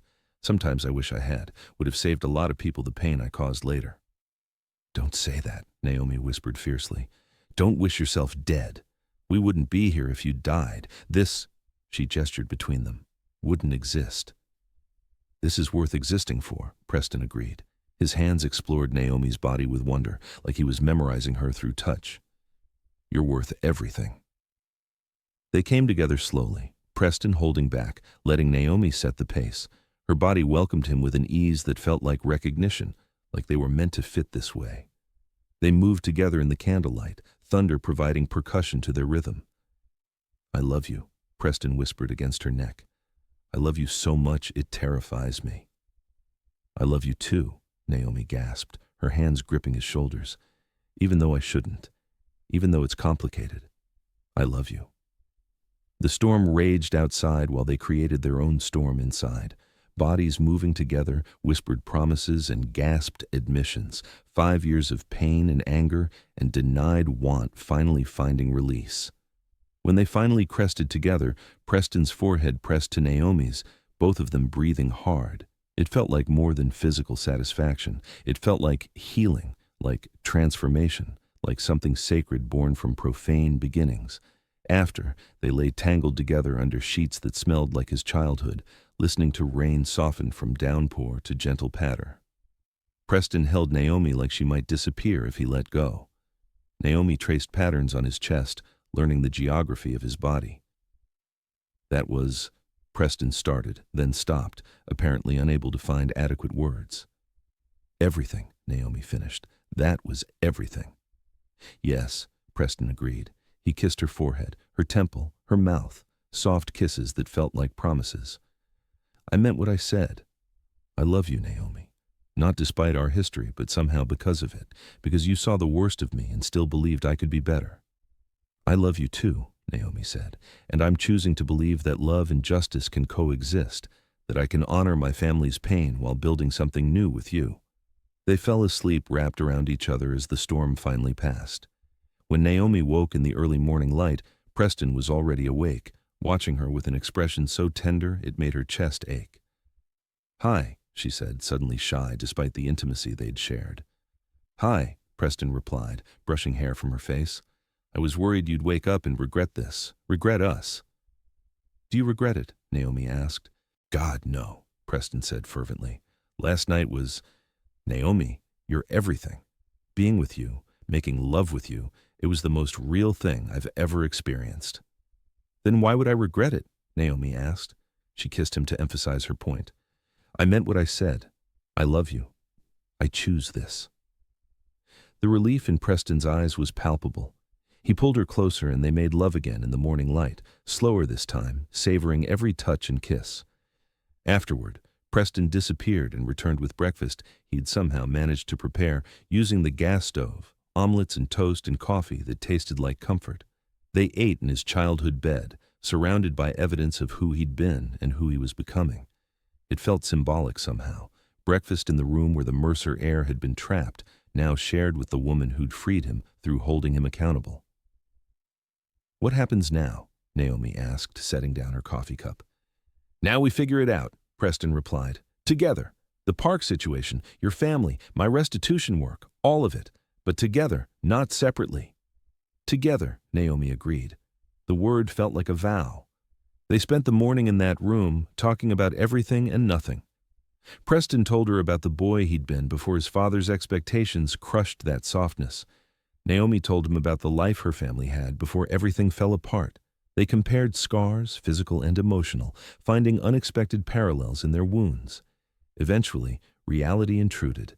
Naomi's phone buzzed with messages from Gloria, from lawyers, from the world demanding attention. Preston had meetings scheduled. They dressed reluctantly, the intimacy of the morning giving way to practical concerns. But something fundamental had shifted. They moved around each other differently now. More touching, more casual affection, the ease of people who'd crossed into deeper territory. In the kitchen, Preston kissed Naomi's neck while she reviewed documents. In the office, Naomi's hand found Preston's shoulder while he explained legal strategies. Ruth noticed immediately, her knowing smile widening. "I see the storm brought more than just rain," she observed. Naomi blushed but didn't deny it. "Is it that obvious?" "Misha, love is always obvious to those who know how to look," Ruth replied. "And you two? You love each other the way people should, the way that transforms." The validation from Ruth mattered more than Naomi had expected. Someone had witnessed their journey, understood the complications, and still believed in what they were building. But the world outside the mansion wasn't as kind. News of Naomi and Preston's relationship somehow leaked, whether through business associates noticing their changed dynamic or simple gossip spreading, neither knew. But suddenly, Gloria was calling with concern, clients were asking questions, and the business community was buzzing with speculation. "Are you out of your mind?" Gloria demanded during an A2 emergency meeting. "You're dating Preston Mercer, the man whose family destroyed your mother?" "I'm in love with Preston Mercer," Naomi corrected. "There's a difference." "Not to your clients," Gloria argued, "not to women who trusted you to be the person who fought back against exploitative men. This looks like you were seduced by wealth and privilege." "Preston doesn't have wealth anymore," Naomi said. "But he has you," Gloria replied, "and you have wealth. It's optics, Naomi, and the optics are terrible." The criticism stung because it echoed Naomi's own fears.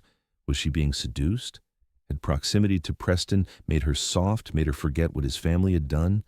But then she thought about Preston's hands tending orchids, about his meticulous work documenting harm and calculating restitution, about the way he looked at her like she'd given him a reason to believe in his own goodness, about making love in candlelight while he whispered promises against her skin.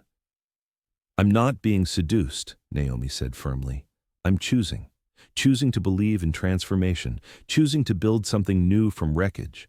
And if my clients can't understand that, if the business community wants to judge me for loving someone who's working to be better, then that's their limitation, not mine." Gloria studied her for a long moment. "You're really sure about this? About him?" "I'm sure," Naomi confirmed, "more sure than I've been about anything." Gloria sighed. "Then I'll support you, but Naomi, you need to be prepared. This won't be easy. Your family, your professional reputation, the public perception, you're choosing the hard path." "I know," Naomi agreed, "but the alternative is choosing safety over truth, and I'm done living that way." The conversation with Gloria prepared Naomi for what came next. Isaiah's furious call, demanding to know if the rumors were true. Her mother's tearful request for a meeting, business associates distancing themselves, clients questioning whether Naomi's judgment could be trusted. Through all of it, Preston stood beside her. Not behind her, not in front of her, but beside her, facing the consequences of their choice together. When Isaiah demanded a meeting, Preston agreed immediately. When Diane asked to visit the mansion, Preston didn't hide but presented himself for judgment. When business partners questioned Naomi's decisions, Preston supported her choices without trying to control them. "I knew this would be hard," Preston told Naomi one evening as they faced another wave of criticism. But I didn't know it would cost you so much. Your reputation, your relationships. Naomi, if you need to step back, if being with me is too expensive, don't, Naomi interrupted. Don't offer to sacrifice us to make things easier. This is hard. It's costing more than I anticipated. But Preston, you're worth it. What we're building is worth it. How can you be sure? Preston asked. Because you make me braver, Naomi said simply. Because loving you has taught me that transformation is possible, that people can be more than their worst moments. And that's a truth worth fighting for. Preston pulled her close, holding her like she was the answer to every question he'd ever asked. I don't deserve you, he whispered into her hair. Probably not, Naomi agreed, making him laugh. But you're earning me. Every day you're earning me. They stood together in the mansion that had brought them together through revenge and kept them together through transformation. Outside, the world might judge them, might question their choices, might see only the impossibility of their union. But inside, wrapped in each other's arms, they knew a truth the world couldn't see. That love grown from unlikely soil was often the strongest. That transformation witnessed was transformation real. That sometimes the people who hurt us most become the catalysts for becoming who we're meant to be.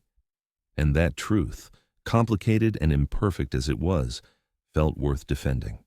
Chapter 3. The confrontation with Isaiah happened on a Saturday afternoon. Naomi had suggested neutral ground, but her brother insisted on the mansion. He wanted to see where she was living, wanted to understand what had seduced his sister into betraying their family. Preston was visibly nervous, checking the kitchen 3 times to make sure everything was ready. He'd insisted on cooking for Isaiah, wanting to honor the culinary dreams her brother had been forced to defer. You don't have to do this, Naomi told him, watching Preston adjust plates for the 4th time. Yes, I do, Preston replied. Your brother matters to you, his opinion matters, and he has every right to judge me.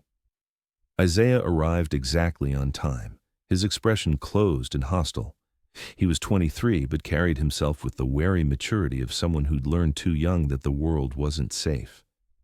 He wore his culinary school jacket, the one from before he'd had to drop out, like armor. Isaiah, Naomi greeted, moving to hug him.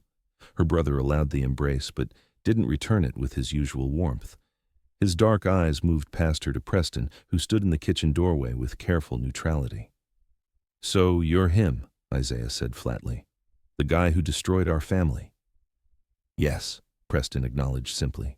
No deflection, no excuse, just the truth. And now you're screwing my sister in the house you used to own, Isaiah continued, voice sharp with hurt. That's quite a reversal. Isaiah, Naomi said sharply. It's fine, Preston interrupted gently. He has every right to his anger. He stepped forward, maintaining respectful distance. I'm Preston Mercer. And you're right, I destroyed your family's business. I made choices that caused your mother tremendous pain, that forced you to abandon your education, that devastated people I never bothered to see as human. Nothing I say or do will change those facts. Isaiah's jaw tightened. So why are you here? Why are you with my sister? Because she gave me a chance I didn't deserve, Preston said. And because I love her, and because I'm trying, however inadequately, to become someone who builds instead of destroys. Trying doesn't rebuild what you took, Isaiah shot back. No, Preston agreed. It doesn't, but it's what I have to offer. That and restitution. He gestured toward the kitchen. I made lunch. I was hoping you'd let me cook for you. Let me show you what I've been working on with my sister Cordelia. Isaiah looked skeptical, but followed them into the kitchen. His eyes widened when he saw the setup. Not just lunch, but a professional mise en place, ingredients laid out with the precision of someone who understood culinary arts. You cook? Isaiah asked, surprise breaking through his hostility. My grandmother taught me, Preston said. Before wealth became our family's defining characteristic, the Mercers actually made things with their hands. She believed that was important, that being able to create, to nourish, kept you human. He began preparing the meal while he talked, his movements confident and practiced. Isaiah watched with the critical eye of someone trained in the culinary arts, and Naomi could see her brother's grudging respect building as Preston's skill became evident. This kitchen, Preston said, gesturing around them, this is where your mother worked, where she created beautiful things. I've been maintaining it, keeping it functional because—" He paused, choosing words carefully. "Because it deserves to be used for its purpose, for creating nourishment, for feeding people, for making things that matter." "You're trying to butter me up," Isaiah said, but his tone had lost some of its edge. "I'm trying to show you that I see it now," Preston corrected.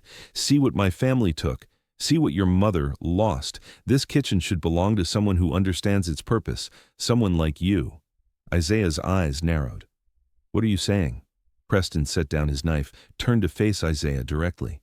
"I'm saying that when your mother's business was destroyed, it wasn't just income that was lost. It was purpose, identity, creative expression. Your mother didn't just lose money, she lost the thing that made her feel alive." His voice roughened with emotion. "And you lost the education that would have let you continue her legacy." "And you think cooking me lunch makes up for that?" Isaiah challenged. "No," Preston said, "but this might help." He pulled documents from a folder on the counter. "The Mercer Restoration Fund. My sister Cordelia and I established it 6 months ago, using liquidated family assets. One of its initiatives is scholarships for people pursuing careers in industries our family damaged. Culinary arts is explicitly included." Isaiah took the papers with shaking hands. Naomi moved to stand beside her brother, reading over his shoulder. The scholarship was real, fully funded tuition, living expenses, even a by-D stipend for supplies. No strings attached, no Mercer name visible in the documentation, just support for people whose dreams had been deferred by family circumstances. "Why?" Isaiah asked, voice cracking. "Why would you do this?" "Because it's right," Preston said simply. "Because your talent shouldn't be wasted because of my family's greed. Because maybe if you finish school and become the chef your mother dreamed you'd be, that's one small thing balanced against the destruction we caused." Isaiah looked up, eyes wet. "This doesn't make us even, doesn't mean I forgive you." "I know," Preston acknowledged. "I'm not asking for forgiveness. I'm asking you to let me help restore what was taken, not for my benefit, for yours." The vulnerability in Preston's voice, the genuine lack of expectation for gratitude, seemed to crack something in Isaiah's defenses. Naomi watched her brother struggle with conflicting emotions, the desire to reject anything connected to the Mercers, warring with the desperate wish to reclaim his deferred dreams. "I need to think about it," Isaiah said finally. "Of course," Preston replied. "Take all the time you need. The scholarship will be there when you're ready." They ate the lunch Preston had prepared, coq au vin, the same dish he'd made for Naomi that first evening. Isaiah ate slowly, clearly evaluating every component, his culinary training evident in the way he dissected flavors. "This is good," Isaiah admitted reluctantly. "Really good. The wine reduction is perfect, the chicken is tender, you actually know what you're doing." "My grandmother was an excellent teacher," Preston said. "She believed food was love made tangible, that feeding people well was how you showed you valued them." "My mother believed that too," Isaiah said quietly. "Her catering wasn't just business, it was her way of caring for people, of making celebrations more meaningful, of nourishing bodies and souls." "I know," Preston said. "Ruth told me. Your mother would come here and pour her heart into every dish. The guests would rave about the food. But they never knew her name, never saw her as a person, just as service staff." The acknowledgement of that invisibility, of his mother's erasure even while her work was celebrated, made Isaiah's composure crack completely. Tears spilled down his cheeks. "They destroyed her," Isaiah said. "Your family. They didn't just take her business, they took her confidence, her identity, her joy. My mother used to sing while she cooked. She hasn't sung in 5 years." "I know," Preston said, his own voice thick. "And I can't fix that. Can't give her back those 5 years or restore what was taken. But Isaiah, your mother's legacy doesn't have to die. You can carry it forward. You can become the chef she dreamed you'd be. You can make people's celebrations meaningful, nourish bodies and souls the way she did." Isaiah looked at his sister, seeking guidance. Naomi saw the question in his eyes. Could he accept help from the family that had destroyed theirs? Would doing so be betrayal or wisdom? "It's your choice," Naomi said gently. "But Isaiah, holding on to pain because you're afraid that healing means forgetting. That's not honoring Mom, That's just staying stuck. Is that what you're doing? Isaiah asked. With him? He gestured toward Preston. Healing? I'm trying, Naomi said honestly. I'm choosing to believe that people can transform, that love can exist alongside accountability, that building something new doesn't mean forgetting what was lost. Isaiah absorbed this. He looked at Preston, really looked at him, and whatever he saw made something shift in his expression. You really love her? My sister? More than I thought I was capable of loving anyone, Preston said without hesitation. She's the best thing that's ever happened to me. Even though our beginning was terrible, even though I don't deserve her, she makes me want to be worthy. And if I accept this scholarship, Isaiah said slowly, it doesn't mean I forgive you. Doesn't mean we're good. I understand, Preston replied. Take the scholarship because it's yours by right, not because of any relationship between us. Your education was interrupted because of my family's actions. This is restitution, not charity. Isaiah looked down at the documents again, at the possibility they represented. When he looked up, his expression was complicated, still hurt, still angry, but with the first glimmer of hope Naomi had seen in years. I'll think about it, Isaiah said, and I'll think about this. He gestured between Naomi and Preston. I don't understand it. Don't know if I can accept it. But I see that you're happy, Naomi. Happier than I've seen you since before everything fell apart. I am happy, Naomi confirmed. Complicated, confused, sometimes scared, but happy. Isaiah stood, preparing to leave. At the door, he turned back to Preston. If you hurt her, if you turn back into the man who destroyed our family, I will never forgive you, and I'll spend the rest of my life making you pay. Fair, Preston said simply. I'd expect nothing less. After Isaiah left, Naomi collapsed into Preston's arms, emotionally exhausted. That was brutal. That was necessary, Preston corrected. He held her tight, his face buried in her hair. And it went better than I feared. He didn't punch me, didn't throw the scholarship back in my face. He's thinking about it. That's more than I hoped for. He saw you, Naomi said. Really saw you. Not just the man who destroyed our family, but the man trying to be better. Because you let him see me, Preston replied. Because you vouched for me. Your opinion carries weight with him, Naomi. If you'd stood apart, if you'd treated this as just business, he would have dismissed everything I said. We're in this together, Naomi reminded him. That means facing your judgment together, too. Preston kissed her forehead, her temple, her mouth. Together, he agreed. No matter what comes. What came next was Diane. Naomi's mother called 3 days after Isaiah's visit, her voice stronger than it had been in years. Ruth sent me something, Diane said. Documentation about Preston's work, about the scholarship, about the restitution fund. She paused. Isaiah came to see me, told me about the meeting, about what Preston said and did. And, Naomi prompted, holding her breath, and I need to meet him, Diane said. Really meet him, Naomi. Not as the man who destroyed my business, but as the man who loves my daughter. Can you arrange that? Naomi's hands shook as she agreed to set up the meeting. This was it, the moment when her mother would judge whether Preston was worthy, whether their relationship was possible, whether healing could happen. Preston's reaction when Naomi told him was pure terror. Your mother wants to meet me? Naomi, I don't know if I can face her. What do I say to the woman whose dreams I destroyed? The truth, Naomi said simply. You tell her the truth, about who you were, who you're becoming, why you love me. And you let her decide. What if she decides I'm not worthy? Preston asked. Then we figure it out, Naomi replied. But Preston, my mother is stronger than you think, stronger than she thinks. This meeting, it's not just about you proving yourself to her. It's about her reclaiming power over her own narrative. The meeting was arranged for the following Saturday. Diane insisted on coming to the mansion. She needed to face the place where her dreams had died, needed to walk through that kitchen again and prove it no longer held power over her. Preston was a wreck the entire week leading up to the meeting. Naomi found him in the kitchen at 3 a.m.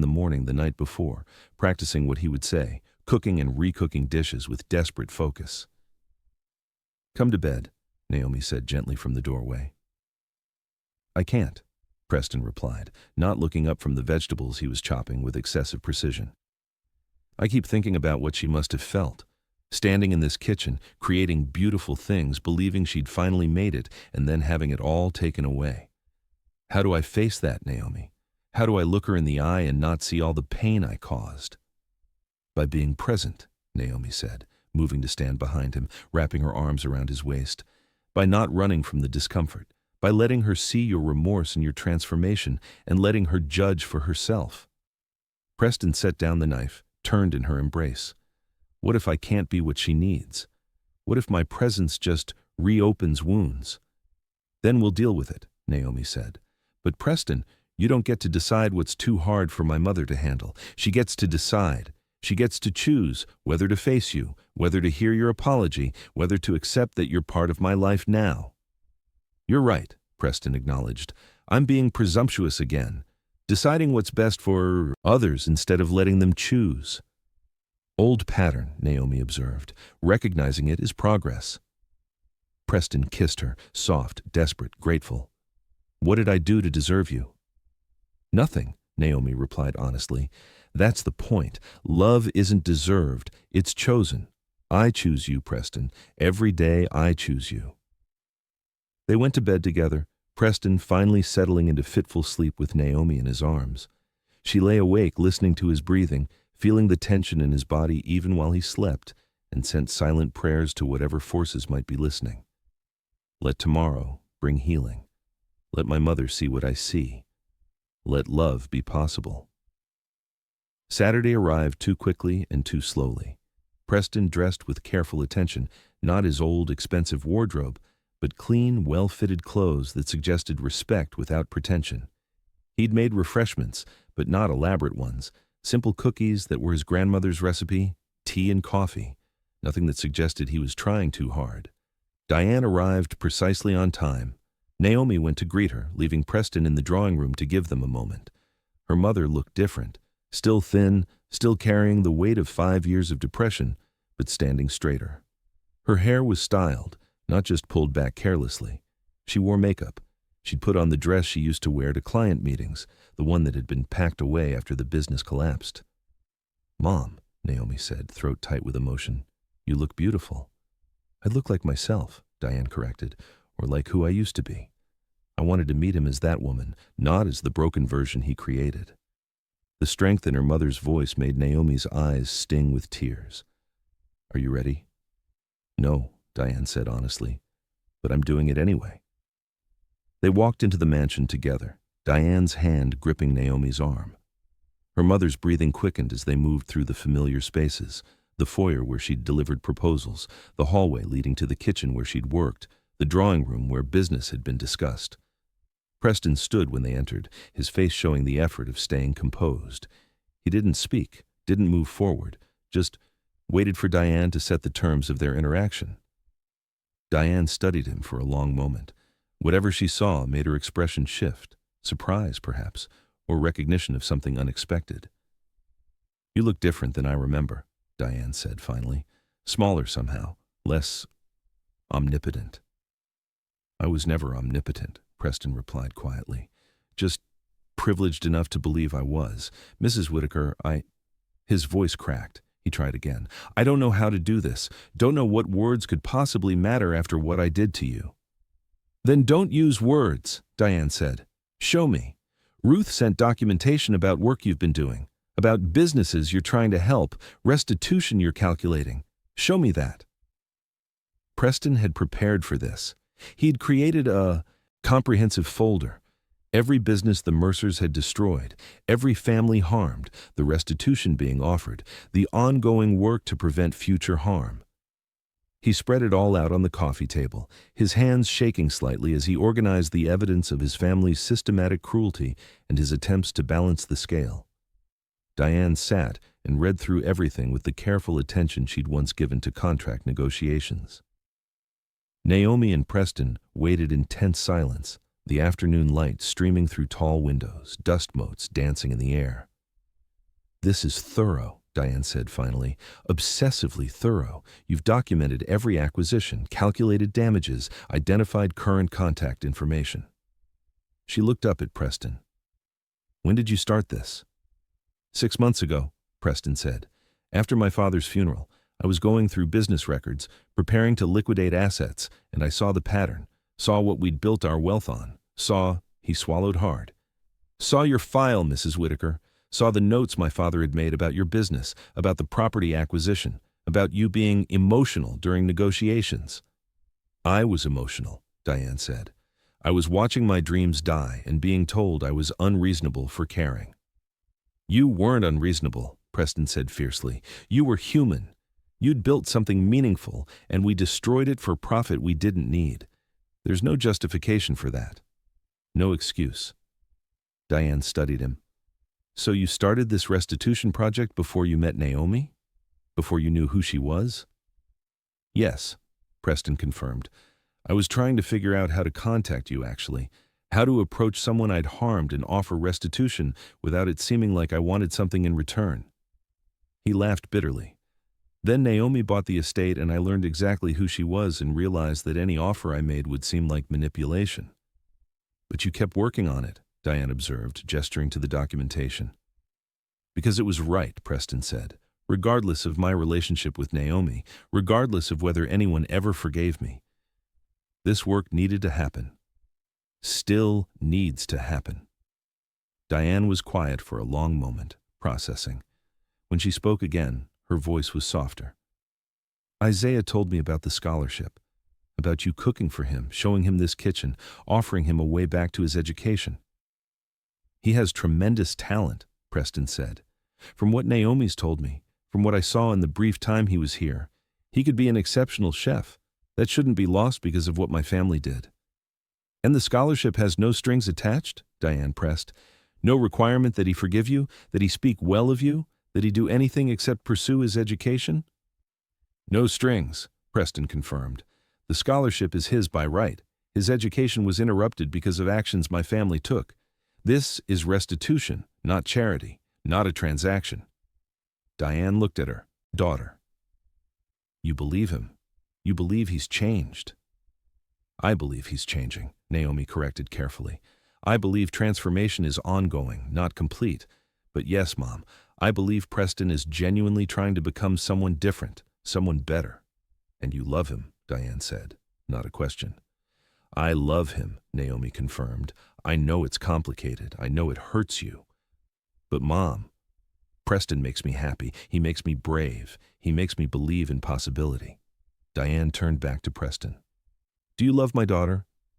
"More than anything," Preston said without hesitation. "She's the most remarkable person I've ever known. Brilliant, fierce, compassionate, despite having every reason to be hard. She saw the worst of me and still believed I could be better. I don't deserve her, I know that, but I'm spending every day trying to become worthy." "Why should I believe you?" Diane asked. "Why should I trust that you won't revert to who you were? That you won't hurt her the way you hurt me?" Preston met her eyes directly. "You shouldn't trust me. I haven't earned your trust. But Mrs. Whitaker, I've lost everything. The money, the status, the family empire, all of it is gone. The only thing I have left is the choice of who to be now that all those external definitions are stripped away." He leaned forward, intensity radiating from him. "I could choose bitterness, could choose to blame others for my circumstances, could choose to try to rebuild the wealth and status I lost. But I'm choosing something different. I'm choosing to use what I know, the insider knowledge of how exploitation works, to dismantle those systems. I'm choosing to help rather than harm. I'm choosing to love your daughter with everything I have."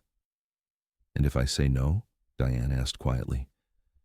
"If I say that being with him means losing my support, my understanding, what then, Naomi?"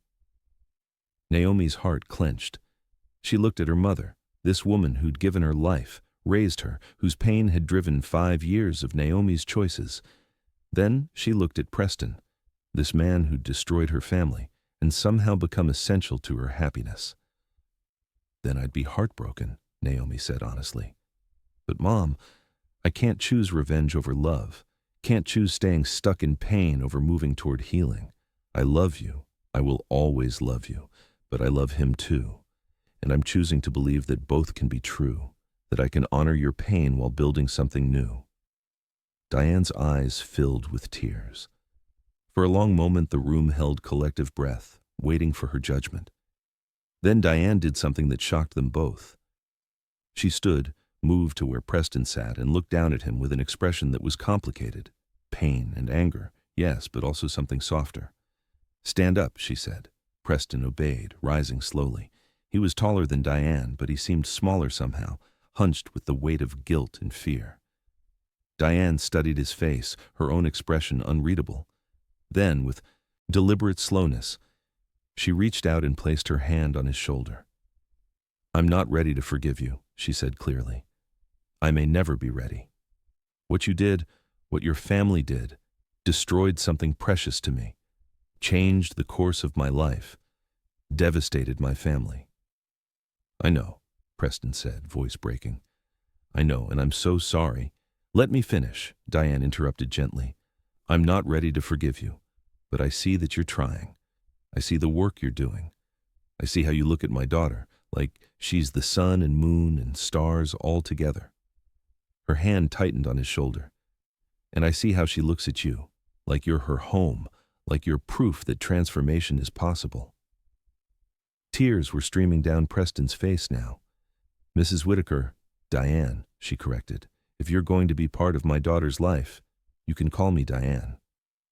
She paused, then added with unexpected steel in her voice, "But if you ever hurt her the way you hurt me, I will make the rest of your life a living hell. Do you understand?" "Yes," Preston managed. "Yes, I understand, and I promise. I will never stop trying to be worthy of her." Diane nodded, satisfied. Then, in a gesture that broke both Preston and Naomi completely, she reached for Preston's hand, and slowly, deliberately, placed it in Naomi's. "Don't let what he did make you afraid to live," Diane told her daughter. "Don't let the past steal your future. If this man makes you happy, if he's truly becoming someone worthy, then love him. Build something beautiful with him. Show the world that healing is possible." Naomi was crying too now, overwhelmed by her mother's strength, her grace, her willingness to believe in possibility despite pain. She looked at Preston, saw his face wet with tears, saw the wonder and gratitude and love in his eyes. "Thank you," Preston whispered to Diane. "Thank you for this chance. I won't waste it." "See that you don't," Diane replied. Then, surprising everyone, including herself, she pulled Preston into a brief, tight hug. "My daughter loves you. That means you matter. Don't make me regret believing in you." Preston hugged her back carefully, like she was fragile and precious. "I won't. I promise."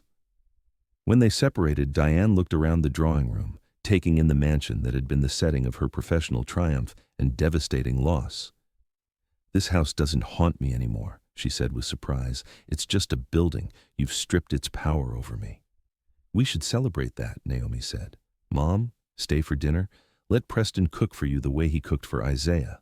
Let this kitchen be used for its real purpose, for nourishing people we love." Diane hesitated, then nodded. "I'd like that.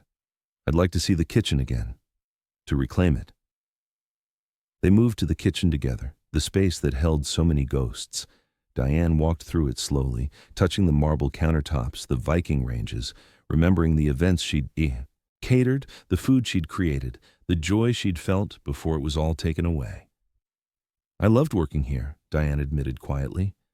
"Not because of the prestige or the pay, though those mattered, but because this kitchen was the best equipped I'd ever seen. In this space I could create anything I imagined, could make food that was truly excellent."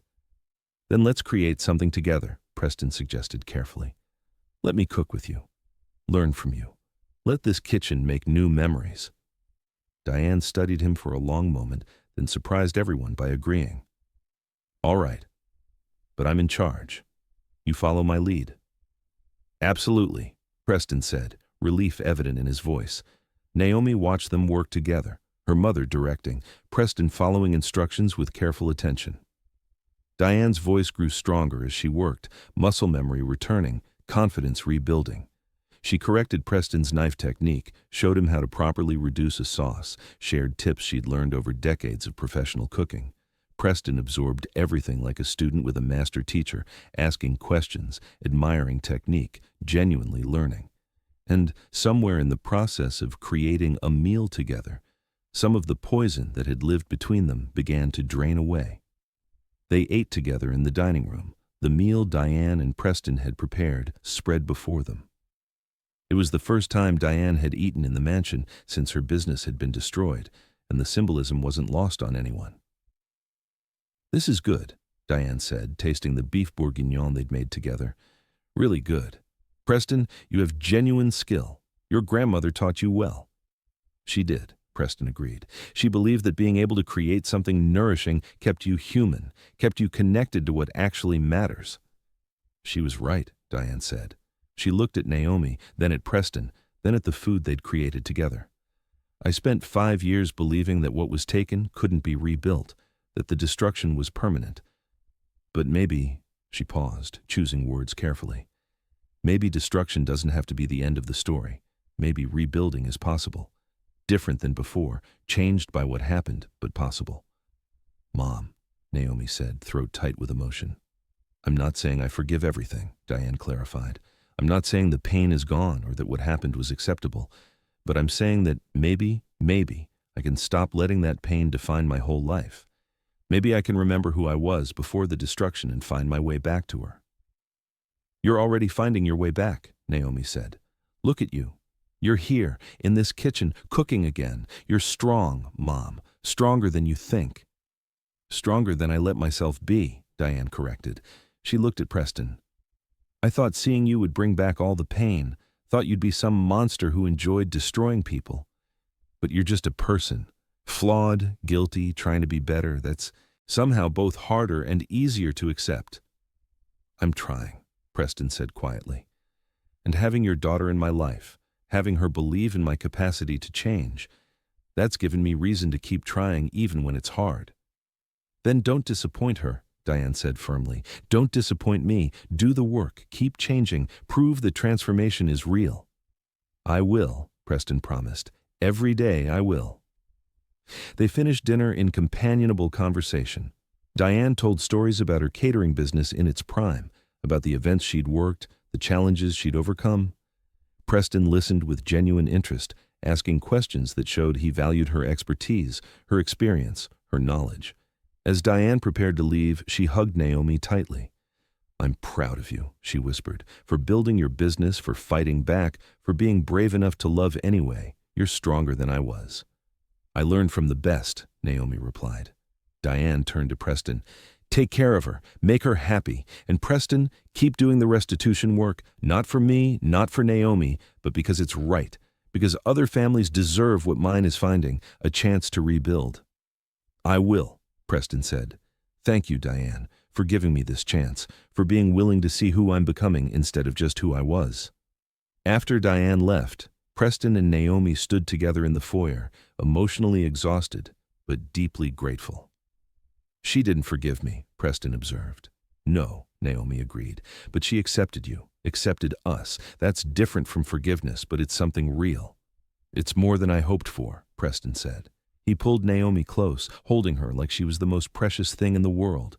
"Your mother is remarkable, so strong, so brave." "Like her daughter," Naomi teased. "Exactly like her daughter," Preston agreed. He kissed her, soft, deep, full of gratitude and relief and love. "I love you, Naomi Whitaker.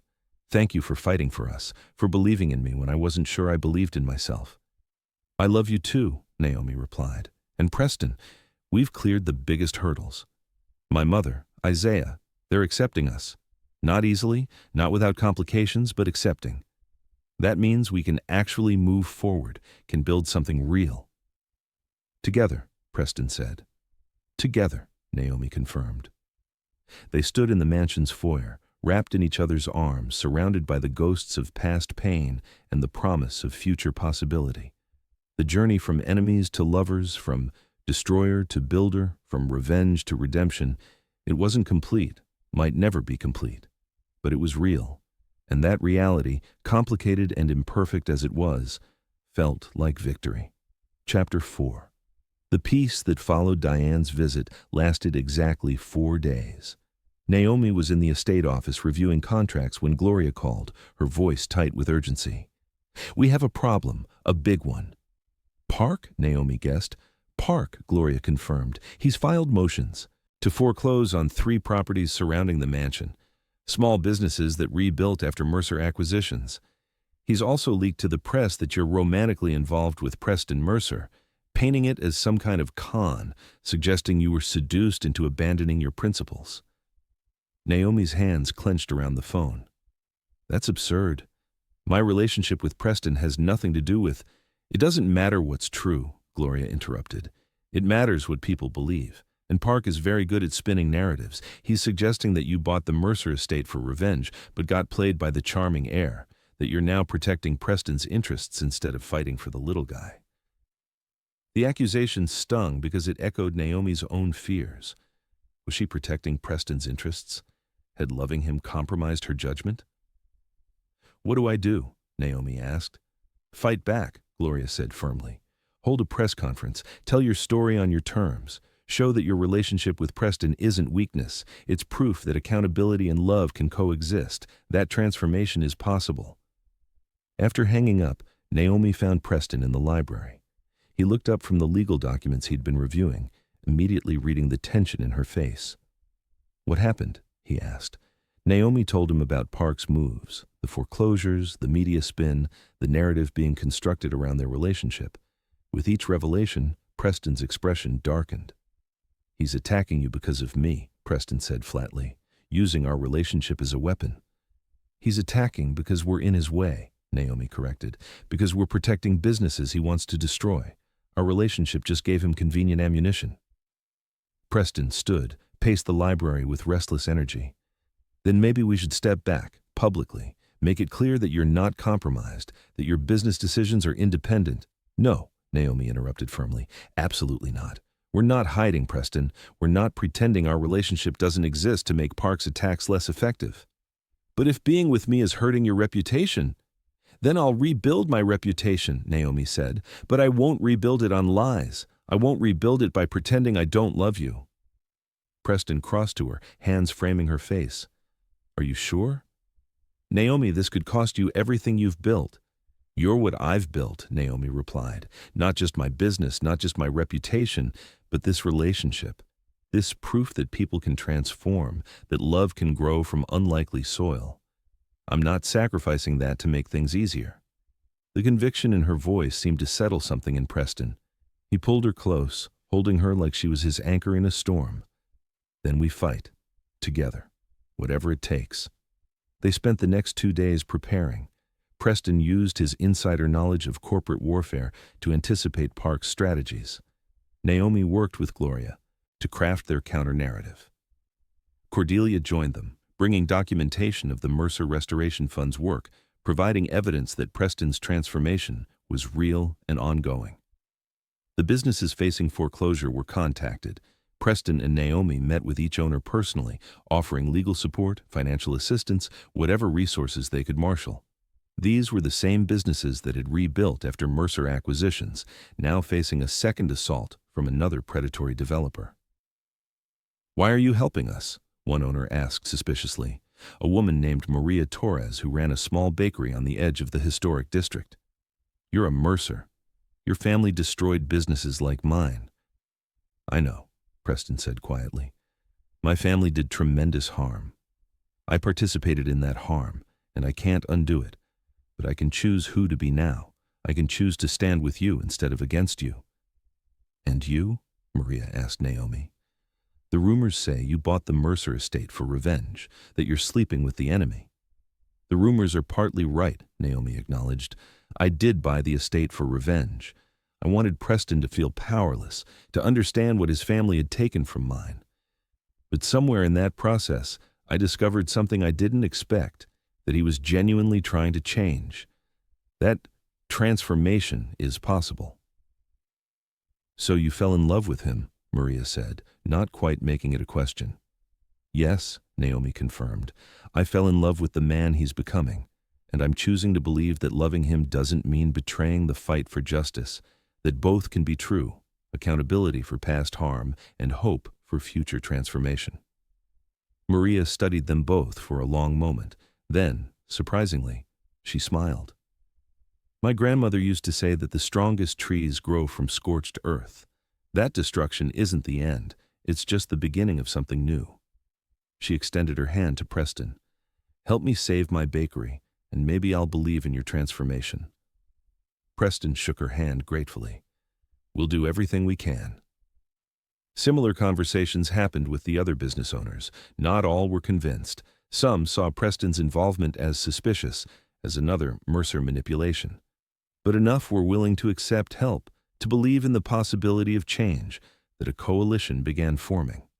The press conference was scheduled for Friday afternoon. Naomi stood in front of the bathroom mirror that morning, adjusting her suit jacket for the 5th time, trying to calm the flutter of nerves in her stomach. Preston appeared in the doorway, already dressed, looking more put together than she'd seen him since the days when he'd had wealth and status to armor him. But this polish was different, earned rather than inherited. You look beautiful, he said. I look terrified, Naomi corrected. That too, Preston agreed. He moved behind her, hands settling on her shoulders. But you're going to be brilliant. You're going to tell our story, and people will see what I see. Someone brave enough to believe in transformation. What if they don't? Naomi asked. What if they just see a woman who was foolish enough to trust the man who destroyed her family? Then they're not paying attention, Preston said firmly. He turned her to face him. Naomi, you are the strongest person I know. You bought my entire life for revenge, and then chose something bigger than revenge. You chose justice and accountability and hope all tangled together. That's not weakness, that's revolutionary. His conviction steadied her. Naomi kissed him, drawing strength from his presence. We're really doing this, going public, telling everyone that we're together despite everything. We're really doing this, Preston confirmed. And Naomi, whatever happens after, whatever the fallout, I'm with you, always. The press conference was held at a hotel downtown, neutral territory that belonged to neither Mercer nor Park interests. The room was packed. Journalists, business owners, curious onlookers, and representatives from Park's organization there to heckle and spin. Gloria stood with Naomi backstage, doing last-minute adjustments to talking points. Remember, you're not defensive, you're not apologizing for your choices, you're explaining that transformation is possible, that love and justice can coexist. And if they ask about whether Preston manipulated me, Naomi asked, then you look them in the eye and say that women are capable of making complicated choices without being victims, Gloria said firmly.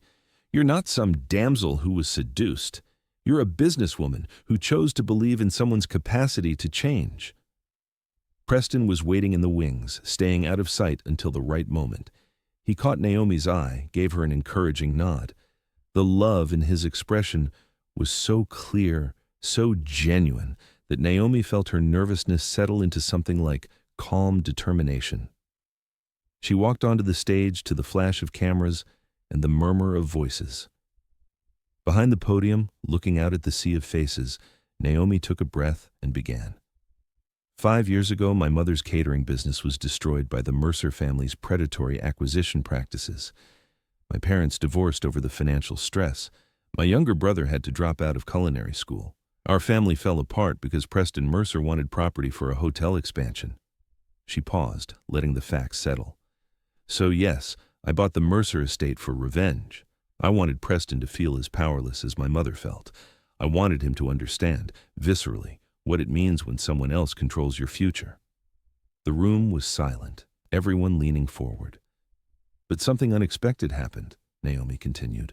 I discovered that Preston had been working on restitution long before I confronted him, that he'd been questioning his family's business practices, documenting harm, calculating damages, that he'd started transforming. Before I entered his life, she gestured, and Preston walked onto the stage. The murmur in the room intensified, shock, curiosity, judgment all mixing together. Preston stood beside Naomi, close but not touching, his presence a statement. Preston Mercer destroyed my family, Naomi said clearly. That's a fact. Nothing can change that history. But here's another fact. People can transform, can recognize harm and work to repair it, can become something different than what they were raised to be. Miss Whitaker, a journalist called out. "Are you saying you forgive Preston Mercer for what he did to your family?" "No," Naomi said firmly. "Forgiveness isn't mine to give alone. It belongs to my mother, my brother, all the families harmed by Mercer business practices. What I'm saying is that I believe in accountability and transformation both existing together." "So, you're romantically involved with the man who destroyed your family?" another journalist asked, the incredulity clear. "Yes," Naomi confirmed. "I'm in love with Preston Mercer. Not because I've forgotten what he did, not because I've been manipulated or seduced, but because I've witnessed his genuine efforts to become someone different. Because I believe that condemning people to forever be defined by their worst actions prevents the very change we claim to want." "Miss Whitaker," a third journalist spoke up, this one Naomi recognized as being sympathetic to Park's interests. "Isn't this just a wealthy man escaping consequences, using charm and romance to avoid accountability?" Before Naomi could answer, Preston stepped forward to the microphone. "I destroyed Naomi's family for profit I didn't need. I participated in 3 decades of predatory business practices that devastated communities. Those are facts. Nothing I do now erases that harm." His voice was steady despite visible emotion.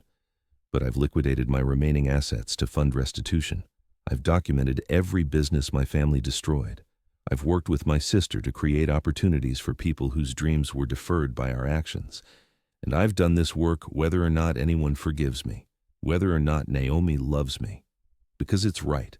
Because accountability isn't about escaping consequences, it's about facing them and working to repair harm." The room erupted with questions, voices overlapping. Naomi raised her hand for quiet.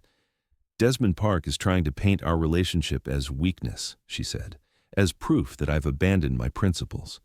But loving someone who's genuinely transforming isn't weakness. It's believing in the possibility of change, and that belief, that people and systems can become better, that's the only way forward."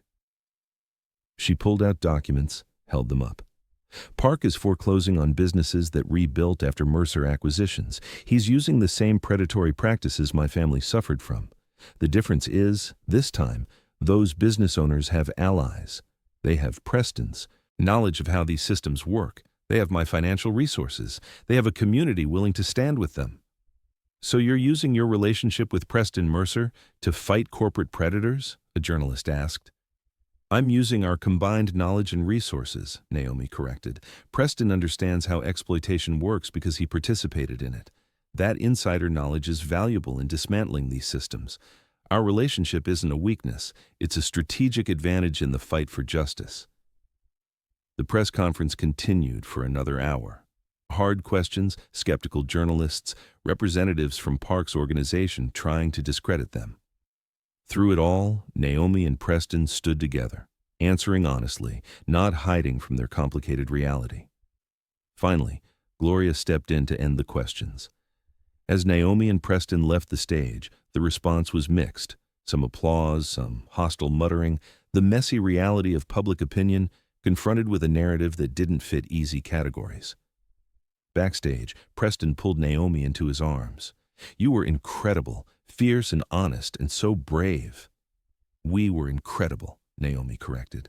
"Preston, you didn't have to come out on that stage, didn't have to make yourself a target."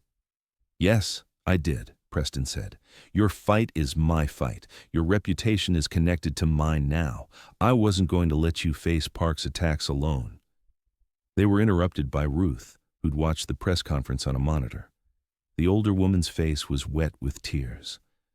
"I'm proud of you both," Ruth said simply. "What you're building, this proof that transformation is possible, it matters. More than you know." The next days were a whirlwind. Media coverage was split. Some outlets praised Naomi's courage in believing in redemption. Others criticized her for being naive, for betraying her own principles. Business associates had mixed reactions. Some clients withdrew their accounts, uncomfortable with the complications. Others doubled down on their support, inspired by the story of transformation. But the business owners facing Park's foreclosures rallied. With Preston's strategic knowledge and Naomi's financial backing, they mounted a coordinated legal defense. Maria Torres's bakery organized community support, petitions, protests. Other small businesses joined, creating a coalition that Park hadn't anticipated. The fight came to a head at a city planning commission meeting 2 weeks after the press conference. Park had filed permits for massive development that would displace dozens of businesses. Naomi, Preston, and the business coalition presented their counter case. Preston's testimony was particularly powerful. He stood before the commission and didn't defend the Mercer legacy, but instead exposed it, documented 3 decades of predatory acquisitions, showed how his family's wealth was built on destroyed communities, explained the tactics Park was now using. "I know these methods because I use them," Preston said clearly. "I know how developers manipulate zoning laws, apply legal pressure, force sales at below-market prices. I know because I did all of it. And I'm here to say that these practices destroy more than businesses. They destroy communities, families, futures." He looked directly at the commissioners. "Park will tell you that development is inevitable, that casualties are acceptable, that progress requires sacrifice. I used to believe those lies too, but they are just justifications for exploitation. Real development builds communities, doesn't destroy them. Real progress lifts everyone, not just wealthy investors." The room erupted in applause, from business owners, from community members, from people who'd suffered from exactly the practices Preston described. Desmond Park stood to respond, his face tight with fury. "This is rich coming from a Mercer. You're playing at redemption, but we all know what you really are, a failed businessman trying to rehabilitate his image." "You're right about one thing," Preston replied calmly. "I am a failed businessman. I failed at the kind of business that requires destroying others, and I'm grateful for that failure because it gave me the chance to become something different." The commission ultimately voted to deny Park's permits, pending further community review. It wasn't a complete victory. Park would appeal, would find other avenues, would continue fighting. But it was a significant setback for him and a significant win for the coalition. Outside the hearing, Maria Torres hugged Naomi tightly. "You did it. You actually stopped him." "We stopped him," Naomi corrected. "All of us together. That's the only way this works. Community standing with community." Preston was surrounded by other business owners, shaking hands, accepting thanks, looking uncomfortable with the praise, but accepting it gracefully. Naomi watched him interact with people who had every reason to hate him, saw their cautious acceptance transforming into something like respect. "He's really changed," Maria observed, following Naomi's gaze. "My grandmother would have loved this story, the destroyer becoming the protector." "He's still changing," Naomi said. "Transformation isn't a destination, it's ongoing work." "And you love him," Maria said, smiling, "even though it's complicated." "Especially because it's complicated," Naomi replied. "The easy path would have been hating him forever, but love, real love, that requires believing in possibility." That night, back at the mansion, Preston and Naomi celebrated with the coalition. The house that had represented destroyed dreams now hosted people rebuilding them. Ruth supervised catering, some provided by Isaiah, who'd accepted the scholarship and was already back in culinary school, learning to honor his mother's legacy. Diane arrived halfway through the evening, looking stronger than Naomi had seen her in years. She'd started consulting for the Restoration Fund, helping other entrepreneurs navigate recovery. Her expertise, dormant for 5 years, was being valued again. "I'm proud of you," Diane told Naomi and Preston as they stood together in the conservatory, taking a break from the celebration. "What you're building, it's good work." "Thank you," Preston said quietly. "Diane, I want you to know, the work isn't performative. Whether or not the public believes in my transformation, whether or not anyone ever fully forgives me, I'm committed to this, to using what I know to help rather than harm." "I know," Diane replied. She looked around the conservatory at the thriving orchids. "This mansion doesn't haunt me anymore. You've transformed it from a symbol of my failure into something else, something that represents possibility." She turned to Naomi. "I underestimated you. I thought seeking revenge made you hard. But you're not hard. You're brave. Brave enough to believe in change even when it's risky, even when people judge you for it." "I learned from the best," Naomi said, hugging her mother. As the evening wound down, guests departing with full stomachs and renewed hope, Preston and Naomi found themselves alone in the library. The house settled into quiet around them, the ghosts of the past finally at peace. "We did it," Naomi said, curled into Preston's side on the sofa that had witnessed so many turning points in their relationship.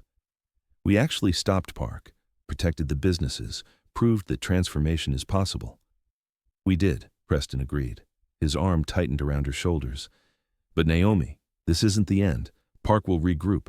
Other predatory developers will target vulnerable businesses. The work continues." "I know," Naomi said, "but now we know we can do it. Together, with community support, we can fight these battles, can protect people the way no one protected my mother." Preston was quiet for a moment, then spoke carefully. "I've been thinking about something. About the mansion, about what it represents." "What about it?" Naomi asked. "It should be more than our home," Preston said. "It should serve the community, should be used for the purpose your mother always brought to her work, nourishing people, creating space for celebration, honoring what matters." "What are you suggesting?" Naomi asked, sitting up to look at him. "I'm suggesting we transform the mansion into something that serves others," Preston said. "Keep the residence. It's still your property, still your victory. But the commercial kitchen, the conservatory, the grounds, what if they became a community resource? What if Isaiah's restaurant operated from here? What if other small businesses had access to the facilities?" The vision took Naomi's breath away. The mansion that had represented destruction becoming a place of creation, the kitchen where her mother had worked now housing her brother's dreams. "Yes," Naomi said. "Yes, that's perfect. That's justice and transformation all tangled together." "We'd need to work out the details," Preston continued, warming to the idea. "Legal structures, community oversight, ensuring it doesn't become another Mercer vanity project. But Naomi, imagine this place filled with people building dreams instead of wealthy people celebrating exploitation." "I'm imagining it," Naomi said, "and it's beautiful." They spent the rest of the night planning, sketching possibilities, envisioning a future where the mansion served rather than symbolized, where Preston's family home became a community resource, where Naomi's victory over the Mercers translated into opportunity for others. As dawn approached, they finally retreated to their bedroom, the one that had been Preston's childhood sanctuary, now their shared space. They made love slowly, celebrating not just physical connection, but the deeper union of purpose, values, dreams. "I love you," Preston murmured against Naomi's skin. "I love who we're becoming together." "I love you too," Naomi replied, "and I love that we're building something that matters, something bigger than us." They fell asleep wrapped around each other as morning light filtered through the windows, illuminating the room that had witnessed Preston's trapped childhood and now held their transformed future. 6 months later, the mansion's grand reopening was scheduled for a crisp autumn Saturday. Naomi stood in the foyer, the same space where she'd first confronted Preston with his identity, where revenge had seemed so clear and satisfying, and marveled at the transformation. The formal rooms now housed business incubators for entrepreneurs. The commercial kitchen operated as a shared culinary space where multiple small catering operations, including Isaiah's thriving business, created nourishment for the community. The conservatory became a healing garden, tended by volunteers, providing fresh ingredients and peaceful space. The library was converted into a resource center with business development materials, legal aid, financial counseling. The mansion still retained residential spaces, Naomi and Preston's private sanctuary, but most of the house now served others. The Mercer name was gone from the facade, replaced by simple words: Community Center for Economic Justice. "Ready?" Preston asked, appearing beside Naomi in a suit that was new but modest, purchased with money earned from his consulting work helping communities identify and resist predatory development. "Ready," Naomi confirmed. They walked outside together to where hundreds of people had gathered: business owners, community members, families who'd benefited from the Restoration Fund, journalists covering the story of transformation. Diane stood near the front with Isaiah, both beaming with pride. Ruth was there with the household staff she'd recruited, ready to help maintain this space for community use. Cordelia stood with representatives from the nonprofits, partnering in this work. Gloria was there with clients, who'd stuck with Naomi through the controversy, their loyalty validated by results. Even Maria Torres was there, her bakery thriving, already planning to use the mansion's kitchen facilities for expansion. Naomi approached the podium set up on the front lawn. She looked out at the faces gathered, some familiar, some new, all representing possibility. "A year ago, I stood in this mansion's foyer and believed I'd achieved victory," Naomi began. "I'd bought the estate of the family that destroyed mine. I'd forced Preston Mercer into servitude. I'd gotten my revenge." She paused, finding Preston in the crowd. He stood slightly apart, not seeking spotlight but offering support through presence. "But revenge turned out to be empty," Naomi continued. "What I discovered instead was something far more valuable: transformation, the discovery that people can change, that love can grow from unlikely soil, that justice doesn't require permanent condemnation." She gestured to the mansion behind her. "This building once represented exploitation. The Mercer family built their wealth on destroyed dreams, devastated communities. But today, it represents something different. Today, it's proof that spaces, like people, can be transformed, can serve different purposes, can become symbols of hope rather than harm." The crowd applauded. Naomi waited for quiet, then continued. "My mother's catering business was destroyed in this building's kitchen. My brother was forced to abandon his culinary dreams because of financial stress caused by Mercer acquisitions. My family fell apart because of predatory business practices." She found Diane and Isaiah in the crowd, saw her mother wipe away tears. "But today, that same kitchen houses my brother's restaurant. Today, this mansion provides resources for entrepreneurs rebuilding from exploitation. Today, this space serves the community it once harmed." Naomi looked directly at the journalists, at the cameras broadcasting this moment. Transformation is possible. Not easy, not simple, not without ongoing work and accountability, but possible. Preston Mercer destroyed businesses including my family's. That's a fact. Nothing changes that history. But here's another fact. He spent the past year working to repair that harm, documenting damage, offering restitution, using his insider knowledge to help communities resist predatory development. And that work, that ongoing commitment to being different, that's transformation. She gestured for Preston to join her at the podium. He approached reluctantly, uncomfortable with public recognition, but willing to stand beside her. "Preston and I shouldn't work," Naomi said, taking his hand. "Our history is terrible. Our beginning was revenge and exploitation.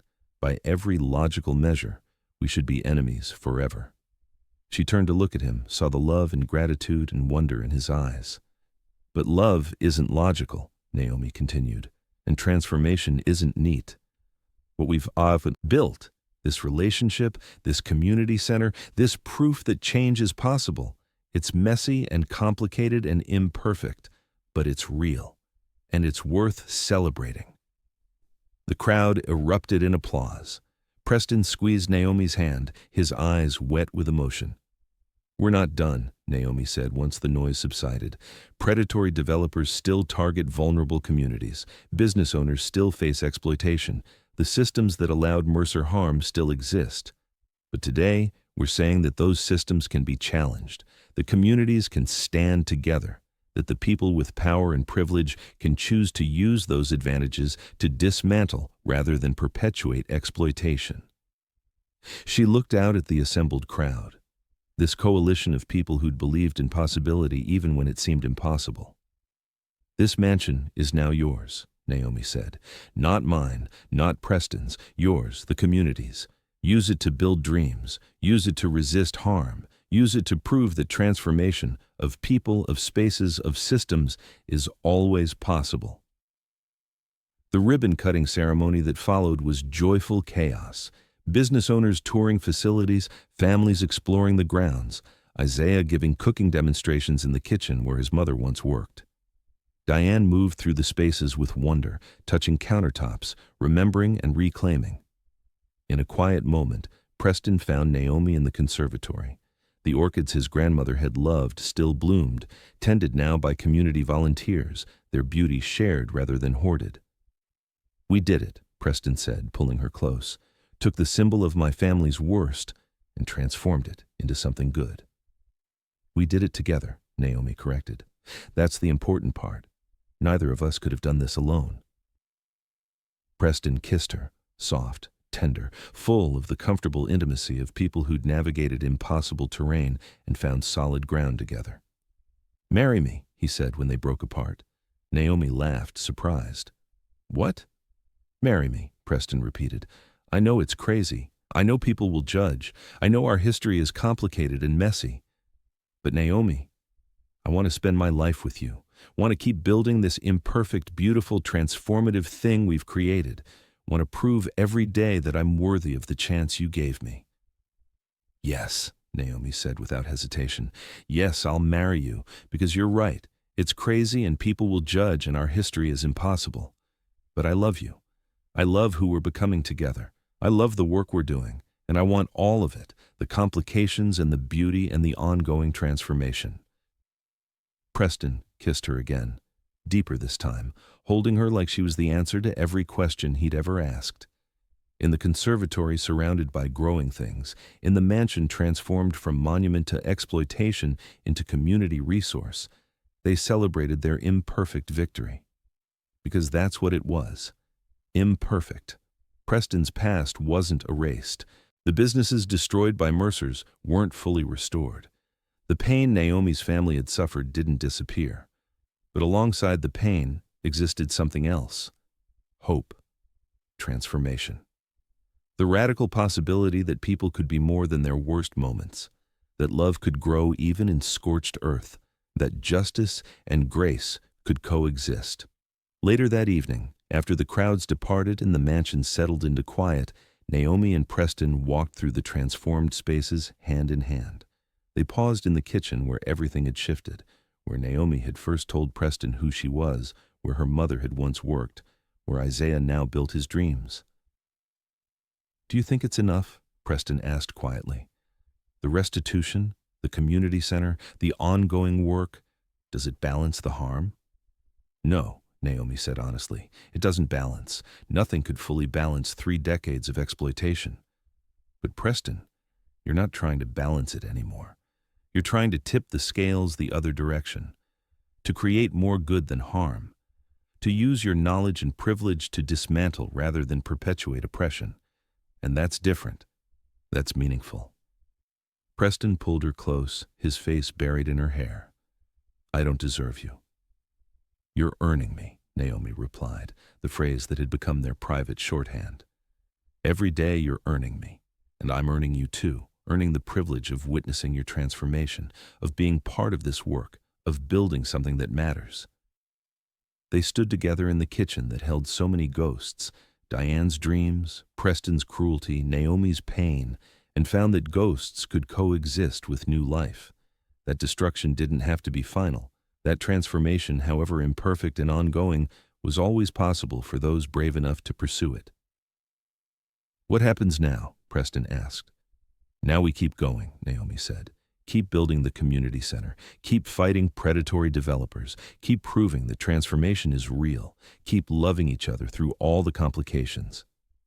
"Together," Preston said. "Together," Naomi confirmed. They climbed the stairs to their bedroom, the sanctuary that had witnessed so many turning points in their impossible journey. They made love with the comfortable passion of people who'd earned each other, who'd chosen each other despite every reason not to, who'd built something beautiful from terrible foundations. And in the morning, they'd wake up and continue the work. Because transformation wasn't a destination, it was a daily choice, a commitment to being better, doing better, building better.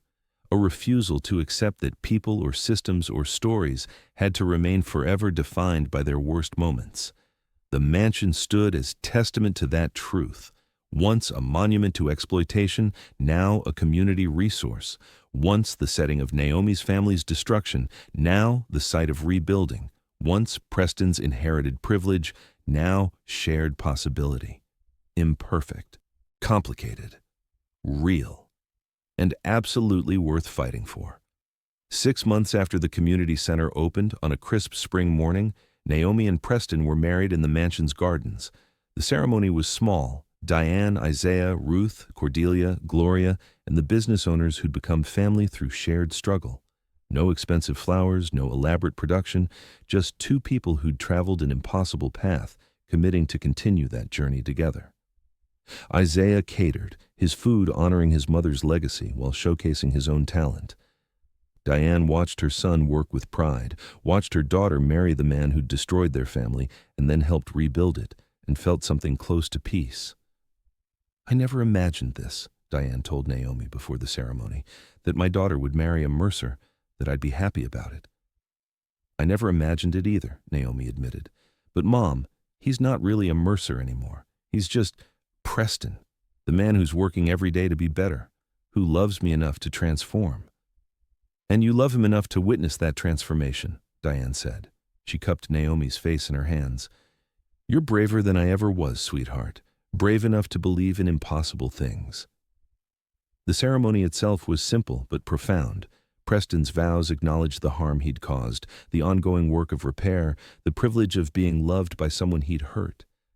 Naomi's vows spoke of choosing hope over cynicism, of believing in transformation, of building beautiful futures from terrible pasts. "I shouldn't love you," Naomi said, voice steady despite tears. "By every logical measure, you should be my enemy forever. But Preston Mercer, you're proof that people can change, that accountability and love can coexist, that transformation is real, and I choose you. Every day, I choose you. Not despite our history, but because of what we've built from it." When they kissed as married partners, the small gathering erupted in celebration. It wasn't perfect. Some people would always judge them, would always see their union as impossible or wrong. But the people who mattered, the people who'd witnessed the journey, understood that this marriage represented something bigger than two individuals. It represented hope, the radical possibility that even the worst beginnings could lead to meaningful endings. At the reception, Maria Torres gave a toast that made everyone cry. "My grandmother used to say that the strongest trees grow from scorched earth, that destruction creates space for new growth. Naomi and Preston, you're the forest growing from burned land.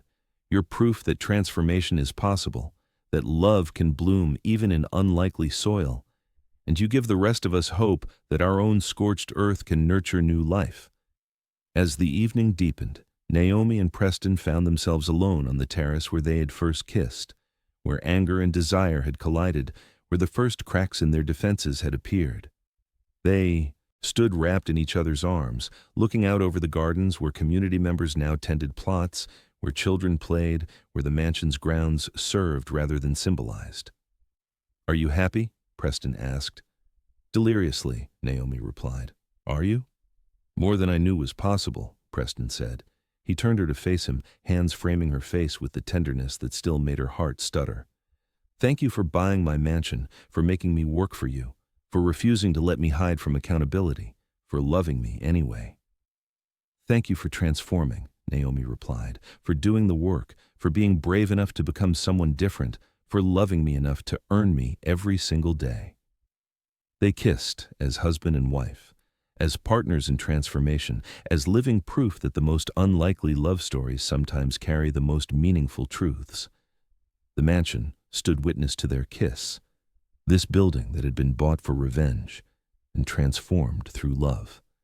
That had been a symbol of exploitation and become a site of community building. That had represented the worst of humanity and now showcased the best. Inside, the party continued. Isaiah's food delighted guests. Diane laughed with Ruth about old stories and new possibilities. Cordelia discussed expansion plans for the Restoration Fund. Gloria celebrated with clients who'd stayed loyal through controversy. Business owners shared dreams and strategies, building networks of mutual support. And on the terrace, Naomi and Preston held each other as stars emerged overhead, as the evening air carried the scent of orchids from the conservatory, as the mansion hummed with the energy of people building rather than destroying. "What do we do now?" Naomi asked, echoing the question that had punctuated their journey. "Now we live," Preston said simply. "We keep doing the work. We keep building community. We keep proving that transformation is possible.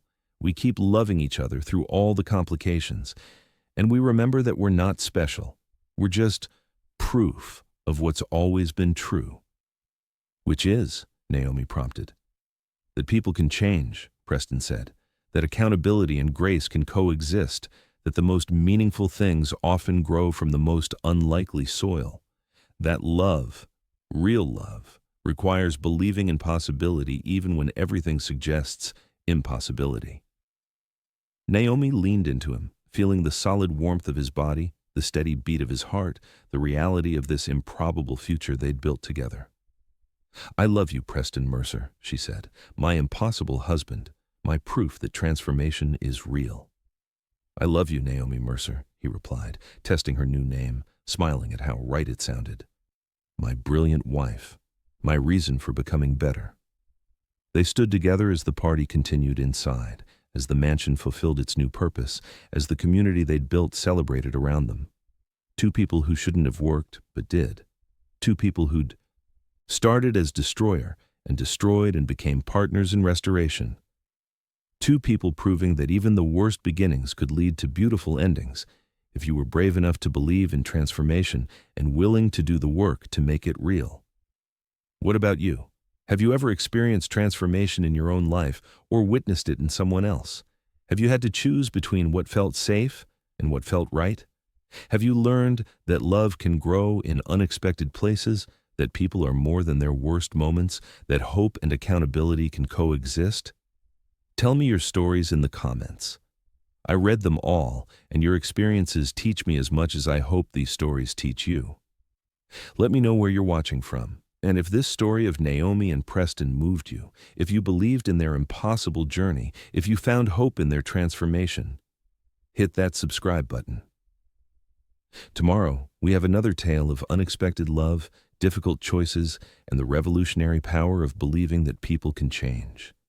Sweet dreams, and may you always have the courage to believe in beautiful impossibilities.